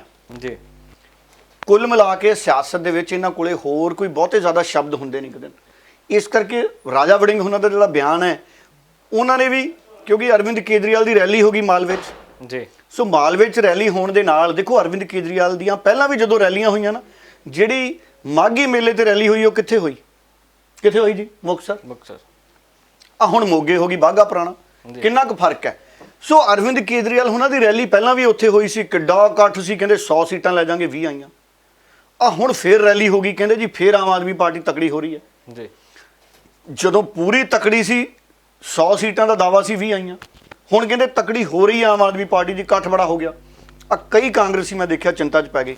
ਅੱਜ ਮੈਨੂੰ ਇੱਕ ਕਾਂਗਰਸੀ ਮਿਲਿਆ, ਸਨਅਤੀ ਕੇਂਦਰ ਲੁਧਿਆਣੇ ਗਿਆ ਸੀ ਮੈਂ, SSP ਦਫ਼ਤਰ ਦੇ ਬਾਹਰ ਮੈਨੂੰ ਇੱਕ ਕਾਂਗਰਸੀ ਮਿਲਿਆ। ਉਹ ਕਹਿੰਦਾ ਸਾਨੂੰ ਕੇਜਰੀਵਾਲ ਦੀ ਰੈਲੀ ਤੋਂ ਬਾਅਦ ਸਾਨੂੰ ਚਿੰਤਾ ਹੋ ਗਈ, ਪਰ ਕੇਜਰੀਵਾਲ ਮਾਝੇ 'ਚ ਰੈਲੀ ਕਰੇ, ਜੀ ਕੇਜਰੀਵਾਲ ਕਰੇ ਦੁਆਬੇ 'ਚ ਰੈਲੀ, ਕੇਜਰੀਵਾਲ ਕਰੇ ਮਾਝੇ 'ਚ ਰੈਲੀ, ਅੰਮ੍ਰਿਤਸਰ, ਐਡੇ ਵੱਡੇ ਰਸ਼ ਕਰਨ, ਜੀ ਕਰਨ ਆ ਫਤਿਹਗੜ੍ਹ ਸਾਹਿਬ ਵਾਲੇ ਪਾਸੇ ਐਡੀ ਰੈਲੀ ਹੈ ਗਗਨ, ਆ ਕਰਨ ਆ ਸ਼ਾਹਕੋਟ ਵਾਲੇ ਪਾਸੇ ਜਮਾਤ ਜ਼ਬਤ ਹੋ ਗਈ ਸੀ ਉੱਥੇ ਤਾਂ। ਬਿਲਕੁਲ। ਸੋ ਇੱਕ ਅੱਧੀ ਰੈਲੀ ਨਾਲ, ਔਰ ਨੰਬਰ 2 ਕਿਸਾਨਾਂ ਦੇ ਨਾਂ ਤੇ ਤਾਂ ਪੰਜਾਬ 'ਚ ਹਮੇਸ਼ਾ ਲੋਕ ਆਉਣਗੇ। ਜੀ। ਜਦੋਂ ਤੁਸੀਂ ਮਹਾ ਪੰਚਾਇਤ ਨਾਮ ਰੱਖਿਆ ਤੇ ਲੋਕ ਆਉਣਗੇ। ਆ ਜਿੱਥੋਂ ਤੱਕ ਗੱਲ ਰਹੀ ਅਰਵਿੰਦ ਕੇਜਰੀਵਾਲ ਅੱਗੇ ਚੁਣੌਤੀ ਬਹੁਤ ਵੱਡੀ ਹੈ। ਦਿੱਲੀ 'ਚ ਸਰਕਾਰ ਨੇ ਤਾਕਤਾਂ ਘਟਾਤੀਆਂ। ਰਾਜਾ ਵੜਿੰਗ ਕਹਿੰਦਾ ਕਿ ਜਦੋਂ ਕੇਂਦਰ 'ਚ ਬੀਜੇਪੀ ਦੀ, ਜਦੋਂ ਜੰਮੂ ਕਸ਼ਮੀਰ 'ਚ ਜਿਹੜੇ ਫੈਸਲੇ ਹੋਏ ਸੀ ਉਦੋਂ ਸਪੋਰਟ ਕੀਤੀ ਸੀ ਅਰਵਿੰਦ ਕੇਜਰੀਵਾਲ ਨੇ, ਉਦੋਂ ਮੈਂ ਵੀ ਸਪੋਰਟ ਕੀਤੀ ਸੀ ਔਰ ਮੈਂ ਵੀ ਕਰਦਾ। ਇੱਥੇ ਰਾਜਾ ਵੜਿੰਗ ਵੀ ਸਿਆਸਤ ਕਿਤੇ ਨਾ ਕਿਤੇ ਇਸ ਟਵੀਟ ਰਾਹੀਂ ਕਰ ਰਹੇ ਨੇ। ਜੰਮੂ ਕਸ਼ਮੀਰ ਦਾ ਮਸਲਾ ਤੇ ਦਿੱਲੀ ਦਾ ਮਸਲਾ, ਦੋਨਾਂ 'ਚ ਫਰਕ ਹੈ ਗਗਨ। ਜੰਮੂ ਕਸ਼ਮੀਰ ਦਾ ਸੰਵਿਧਾਨ ਵੀ ਇੱਕ ਹੋਣਾ ਚਾਹੀਦਾ ਹੈ, ਝੰਡਾ ਵੀ ਇੱਕ ਹੋਣਾ ਚਾਹੀਦਾ, ਔਰ ਜਿਹੜੀ ਜੰਮੂ ਕਸ਼ਮੀਰ 'ਚ ਧਾਰਾ ਹਟਾਈ ਹੈ ਮੈਂ ਉਹਦਾ ਸਮਰਥਕ ਹਾਂ। ਹਾਂ, ਮੈਂ ਤਰੀਕੇ ਦਾ ਥੋੜਾ ਜਿਹਾ ਵਿਰੋਧੀ ਸੀ ਕਿ ਤਰੀਕਾ ਮਿੱਠਾ ਹੋਣਾ ਚਾਹੀਦਾ ਸੀ। ਆਪਾਂ ਤਰੀਕਾ ਹਮੇਸ਼ਾ ਨਿਮਰਤਾ ਵਾਲਾ ਹੋਣਾ ਚਾਹੀਦਾ। ਤਰੀਕਾ ਨਿਮਰਤਾ ਵਾਲਾ ਹੁੰਦਾ ਤੇ ਮੈਂ ਖੁੱਲ੍ਹ ਕੇ ਸਪੋਰਟ ਕਰਦਾ। ਤਰੀਕਾ ਮੈਨੂੰ ਬਹੁਤਾ ਜ਼ਿਆਦਾ ਚੰਗਾ ਨਹੀਂ ਲੱਗਿਆ, ਇਸ ਕਰਕੇ ਮੈਂ ਸਮਰਥਨ ਤਾਂ ਕੀਤਾ ਪਰ ਉਸ ਤਰੀਕੇ ਦਾ ਵਿਰੋਧ ਕੀਤਾ। ਹੁਣ ਰਾਜਾ ਵੜਿੰਗ ਹੋਣੀ, ਇਹ ਵੀ ਇਹਦੇ 'ਚ ਸਿਆਸੀ ਬਿਆਨ ਹੈ। ਰਾਜਾ ਵੜਿੰਗ ਇਹ ਕਹਿਣਾ ਚਾਹੁੰਦੇ ਨੇ ਵੀ ਜੰਮੂ ਕਸ਼ਮੀਰ 'ਚ ਜੋ ਕੁਝ ਹੋਇਆ ਸੀ ਉਹੀ ਅਰਵਿੰਦ ਕੇਜਰੀਵਾਲ ਨਾਲ ਹੋਇਆ, ਨਹੀਂ ਅਜਿਹਾ ਨਹੀਂ ਹੋਇਆ। ਦਿੱਲੀ ਦੀਆਂ ਸਥਿਤੀਆਂ ਹੋਰ ਨੇ। ਹਾਂ, ਰਾਜਨੀਤਿਕ ਤੌਰ ਤੇ ਇਹ 'ਚ ਕੋਈ ਦੋ ਰਾਏ ਨਹੀਂ ਹੈ ਕਿ ਕੇਂਦਰ ਦੀ ਸਰਕਾਰ ਅਰਵਿੰਦ ਕੇਜਰੀਵਾਲ ਨੂੰ ਕਿਤੇ ਨਾ ਕਿਤੇ ਥੋੜਾ ਜਿਹਾ ਐਲਜੀ ਨੂੰ ਤਾਕਤਾਂ ਦੇ ਕੇ ਸਿਆਸੀ ਸੇਕ ਦੇਣਾ ਚਾਹੁੰਦੀ ਹੈ ਤੇ ਪੋਲੀਟੀਕਲ ਪਾਰਟੀਆਂ ਕਰਦੀਆਂ ਹੀ ਨੇ। ਜੇ ਕੇਜਰੀਵਾਲ ਕੱਲ ਨੂੰ ਪ੍ਰਧਾਨ ਮੰਤਰੀ ਬਣ ਜੂ, ਉਹ ਵੀ ਕੁਝ ਨਾ ਕੁਝ ਇਹੋ ਜਿਹਾ ਕਰੂਗਾ ਕਿਸੇ ਨਾ ਕਿਸੇ ਸੂਬੇ 'ਚ, ਹੈ ਜੀ। ਬਿਲਕੁਲ। ਸੋ ਇਸ ਕਰਕੇ ਪੋਲੀਟੀਕਲ ਪਾਰਟੀਆਂ ਦੇ ਲੋਕ ਇਹੋ ਜਿਹੇ ਹੱਥ ਕੰਡੇ ਵਰਤਦੇ ਹੀ ਨੇ। ਇਹ ਸਭ ਸਿਆਸਤ ਦਾ ਹਿੱਸਾ ਨੇ। ਔਰ ਦੇਖੋ ਕੱਲ ਨੂੰ ਅਗਰ ਕੋਈ ਸਰਕਾਰ ਹੋਰ ਆਊਗੀ, ਇਹ ਜਿਹੜੀਆਂ ਤਾਕਤਾਂ ਨੇ ਇਹ ਕਿਹੜਾ ਪੱਥਰ ਤੇ ਲਕੀਰ ਹੈ। ਬਿਲਕੁਲ। ਜੇ ਕੱਲ ਨੂੰ ਸਰਕਾਰ ਬਦਲ ਗਈ ਕੇਂਦਰ 'ਚ, ਜੇ ਤਾਕਤਾਂ ਘਟਾਤੀਆਂ ਤਾਂ ਤਾਕਤਾਂ ਵਧਾ ਦੇਣਗੇ। ਜਿਹੜੇ ਸੂਬੇ ਨੇ ਨਾ ਉਹ ਗੁਆਰੇ ਹੁੰਦੇ ਨੇ, ਗੁਆਰੇ ਬੁਲਬੁਲੇ ਜਿਹਨੂੰ ਕਹਿੰਦੇ ਆ। ਜੀ। ਹਵਾ ਵਾਲੇ ਪੰਪ ਨਾਲ ਜਿੰਨਾ ਪੰਪ ਦੇ ਦਿਓ ਤਾਕਤ ਵੱਧ ਜਾਂਦੀ, ਹਵਾ ਕੱਢ ਲਓ ਤਾਕਤ ਘਟ ਜਾਂਦੀ ਹੈ। ਆ ਪੰਜਾਬ 'ਚ ਵੀ ਆਪਣੇ ਸੂਬੇ 'ਚ ਜੇ ਕਿਸੇ ਲੀਡਰ ਦੀ ਚੜ੍ਹਤ ਕਰਾਉਣੀ ਹੋਵੇ ਨਾ ਜੀ, ਸਰਕਾਰ ਉਹਨੂੰ 10 ਗਨਮੈਨ ਦੇ ਦਿੰਦੀ। ਜੀ। ਲੋਕਾਂ ਨੂੰ ਲੱਗਣ ਲੱਗ ਜਾਂਦਾ ਲੈ ਵੀ ਬੜਾ ਤਕੜਾ ਲੀਡਰ ਹੈ, ਚੋਣਾਂ ਲੜੂਗਾ। ਜੇ ਕਿਸੇ ਨੂੰ ਕਮਜ਼ੋਰ ਕਰਨਾ ਹੋਵੇ ਉਹਦੇ ਗਨਮੈਨ ਵਾਪਸ ਬੁਲਾ ਲੈਂਦੇ। ਮਤਲਬ ਚੜ੍ਹਤ ਉਹਦੇ ਸੁਰੱਖਿਆ ਘੇਰੇ ਨਾਲ ਆ ਕੇ ਜੁੜ ਗਈ ਵੀ ਜਿਹਦੇ ਕੋਲੇ ਵੱਧ ਗਨਮੈਨ ਹੈ, ਵੱਧ ਪਾਇਲਟ ਨੇ, ਉਹ ਜ਼ਿਆਦਾ ਤਕੜਾ ਲੀਡਰ ਹੈ। ਜੀ। ਇਸੇ ਕਰਕੇ ਤਾਂ ਸੁਰੱਖਿਆ ਦੀ ਹੋੜ ਹੈ ਨਾ। ਲੋਕ ਆਪਣੀ ਜਾਨ ਨੂੰ ਖਤਰਾ ਬਣਾਉਣ ਵਾਲੀ ਚਿੱਠੀ ਲੈ ਕੇ ਉੱਡੇ ਫਿਰਦੇ ਆ ਵੀ ਸੁਰੱਖਿਆ ਦੇ ਦਿਓ ਜੀ, ਜੀ। ਕਿਉਂਕਿ ਉਹ ਉਹਨਾਂ ਦੀ ਚੜ੍ਹਤ ਵੀ ਸਾਡੀ ਸਿਆਸੀ ਚੜ੍ਹਤ ਬਣ ਜੇ। ਬਿਲਕੁਲ। ਸੋ ਪੰਜਾਬ ਦੀ ਸਿਆਸਤ ਦੇ ਵਿੱਚ ਅਜਿਹੇ ਟਵੀਟ ਹੋਣੇ ਸੁਭਾਵਿਕ ਨੇ, ਕਿਉਂਕਿ ਇਸ ਵਰੇ ਨੂੰ ਜਿਹੜਾ ਚੋਣਾਂ ਦਾ ਵਰਾ ਵੀ ਕਿਹਾ ਜਾ ਰਿਹਾ। ਸੋ ਇਸ ਵਰੇ ਦੇ ਵਿੱਚੋਂ ਵੱਖੋ ਵੱਖਰੇ ਤਰੀਕੇ ਦੇ ਟਵੀਟ ਜਿਹੜੇ ਜ਼ਰੂਰ ਸਾਹਮਣੇ ਆਉਣਗੇ। ਸੋ ਡੱਲਾ ਸਾਹਿਬ ਬਹੁਤ ਬਹੁਤ ਧੰਨਵਾਦ ਜੀ ਅੱਜ ਦੇ ਪ੍ਰੋਗਰਾਮ ਦੇ ਵਿੱਚ ਆਉਣ ਦੇ ਲਈ। ਫਿਰ ਮਿਲਦੇ ਹਾਂ ਜੀ ਨਵੇਂ ਅਪਡੇਟ ਦੇ ਨਾਲ। ਬਹੁਤ ਧੰਨਵਾਦ। साथियों को नमस्कार। साथियों, आज संयुक्त किसान मोर्चे की मीटिंग हुई है और उसमें ये फैसला लिया गया है कि जो बीजेपी ने जो प्रदर्शन का प्रोग्राम रखा है, हरियाणा के सभी भाई उसका विरोध कर सकते हैं, लेकिन शांतिपूर्वक विरोध, काले झंडों से नारे लगा के जैसे भी करना चाहिए, लेकिन लठ वाली बात जो है वो नहीं, झगड़ना नहीं है, आपस में झगड़ा नहीं करना है। ये आज संयुक्त किसान मोर्चे की मीटिंग में पास हुई। बीजेपी की तरफ से एक विरोध प्रदर्शन किसानों के खिलाफ करवाने का एक षड्यंत्र रचा, तो उसमें यहाँ से एक फैसला लिया कि शांतिपूर्वक तरीके से हम अपना प्रदर्शन करेंगे और हम धनखड़ साहब की कड़े शब्दों में निंदा करते हैं, क्योंकि एक राजनीतिक षड्यंत्र है। ਜਿਹੜੀ ਸਰਕਾਰ ਨਾਗਰਿਕ ਦੀ ਸੁਰੱਖਿਆ ਨਹੀਂ ਕਰ ਸਕਦੀ, ਜਿਹੜੀ ਸਰਕਾਰ ਆਪਣੇ ਐਮਐਲਏ ਦੀ ਸੁਰੱਖਿਆ ਨਹੀਂ ਕਰ ਸਕਦੀ, ਉਸ ਸਰਕਾਰ ਨੂੰ ਰਹਿਣ ਦਾ ਕੋਈ ਅਧਿਕਾਰ ਨਹੀਂ। ਇਹ ਔਰ ਦਿਨ ਦਿਹਾੜੇ ਦੁਕਾਨਾਂ ਦੇ ਉੱਤੇ ਜਾ ਕੇ ਲੁੱਟ ਖਸੁੱਟ ਹੋ ਰਹੀ ਹੈ। ਪੰਜਾਬ ਦੇ ਅੰਦਰ ਅੱਜ ਕਾਨੂੰਨ ਦਾ ਰਾਜ ਨਹੀਂ, ਡੰਡੇ ਦਾ ਰਾਜ ਹੈ। ਪੰਜਾਬ ਅਮਨ ਚਾਹੁੰਦਾ, ਸ਼ਾਂਤੀ ਚਾਹੁੰਦਾ, ਭਾਈਚਾਰਾ ਚਾਹੁੰਦਾ, ਲੇਕਿਨ ਇਹ ਸਰਕਾਰ ਉਹਨੂੰ ਦੇ ਨਹੀਂ ਪਾ ਰਹੀ। ਇਸ ਕਰਕੇ ਇਹ ਸਰਕਾਰ ਜਾਏ। ਅਸੀਂ ਰਾਜਪਾਲ ਨੂੰ ਵੀ ਕਿਹਾ, ਔਰ ਜਦ ਤੱਕ ਜਿਨ੍ਹਾਂ ਲੋਕਾਂ ਨੇ, ਗੁੰਡਾ ਤੱਤਵਾਂ ਨੇ, ਅਰਾਜਕ ਤੱਤਵਾਂ ਨੇ ਐਮਐਲਏ ਦੇ ਨਾਲ ਦੁਰਵਿਵਹਾਰ ਕੀਤਾ ਹੈ, ਰਸਮ ਆਏਗੀ ਨਹੀਂ। ਐਫਆਈਆਰ ਤਾਂ ਮੇਰੇ ਟਾਈਮ ਵੀ ਦਰਜ ਹੋ ਗਈ ਸੀ। ਹੋਇਆ ਕਿ ਜਦ ਤੱਕ ਦੋਸ਼ੀਆਂ ਨੂੰ ਸਜ਼ਾ ਨਹੀਂ ਮਿਲਦੀ, ਭਾਰਤੀ ਜਨਤਾ ਪਾਰਟੀ ਚੁੱਪ ਕਰਕੇ ਨਹੀਂ। ਸਰ, ਲਗਾਤਾਰ ਬੀਜੇਪੀ ਅੱਗੋਂ ਤੱਕ ਘਰਾ ਕੇ ਤਿਆਰ ਹੋ, ਕਿਸਾਨ ਨੇ ਕਿ ਹੋਰ ਕੋਈ ਲੋਕ ਨੇ ਜਿਹੜਾ ਘਰਾਵ ਕਰ ਰਿਹਾ, ਜਿਹੜਾ ਲੋਕਤੰਤਰ ਤੋਂ ਦੀਆਂ ਮਰਿਆਦਾਵਾਂ ਨੂੰ ਲੰਘ ਰਿਹਾ, ਜਿਹੜਾ ਲੋਕਤੰਤਰ, ਜਿਹੜਾ ਸੰਵਿਧਾਨ ਉਹਨਾਂ ਨੂੰ ਧਰਨੇ ਲਾਉਣ ਦੀ ਇਜਾਜ਼ਤ ਦਿੰਦਾ, ਜਲੂਸ ਕੱਢਣ ਦੀ ਇਜਾਜ਼ਤ ਦਿੰਦਾ, ਉਹੀ ਭਾਰਤੀ ਜਨਤਾ ਪਾਰਟੀ ਨੂੰ ਮੀਟਿੰਗਾਂ ਕਰਨ ਦੀ, ਪ੍ਰੈਸ ਕਾਨਫਰੰਸ ਕਰਨ ਦੀ, ਜਾਣਕਾਰੀ ਦੇਣ ਦੀ ਇਜਾਜ਼ਤ ਦਿੰਦਾ ਹੈ। देखो, एक कमीशन का एक काम, बेसिकली कमीशन के तौर पर तो मैं ये कुछ नहीं कह सकता।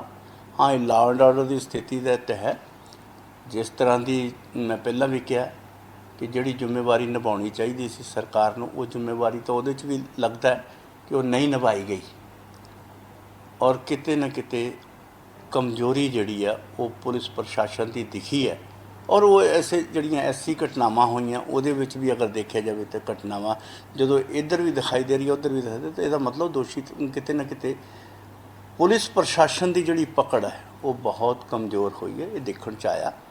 सो मेरा वो केस के सीधे तौर पर तो नहीं पर असीधे तौर पर भी अगर देखा जाए तो पंजाब के हालातों को देख के मैं कह सकता कि अज जिहड़ी चीज़ की लोड़ सी जिस जिम्मेवारी नूं निभाउण की लोड़ सी उहदे च किते ना किते सरकार वालों कोताही हुई है।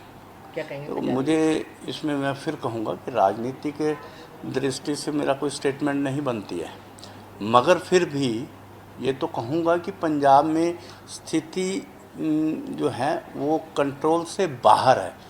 अगर 60-70 आदमी साथ में हों तब भी किसी की पिटाई हो, कपड़े फाड़ दें, नंगा कर दें और ऐसा कृत्य करेंगे तो यहाँ एक 2 सिक्योरिटी गार्ड दे देंगे, वहाँ क्या होगा। दुरुस्त अपने लॉ एंड ऑर्डर को मेंटेन करने की जहाँ ज़रूरत है वो बहुत बड़ी कमी है।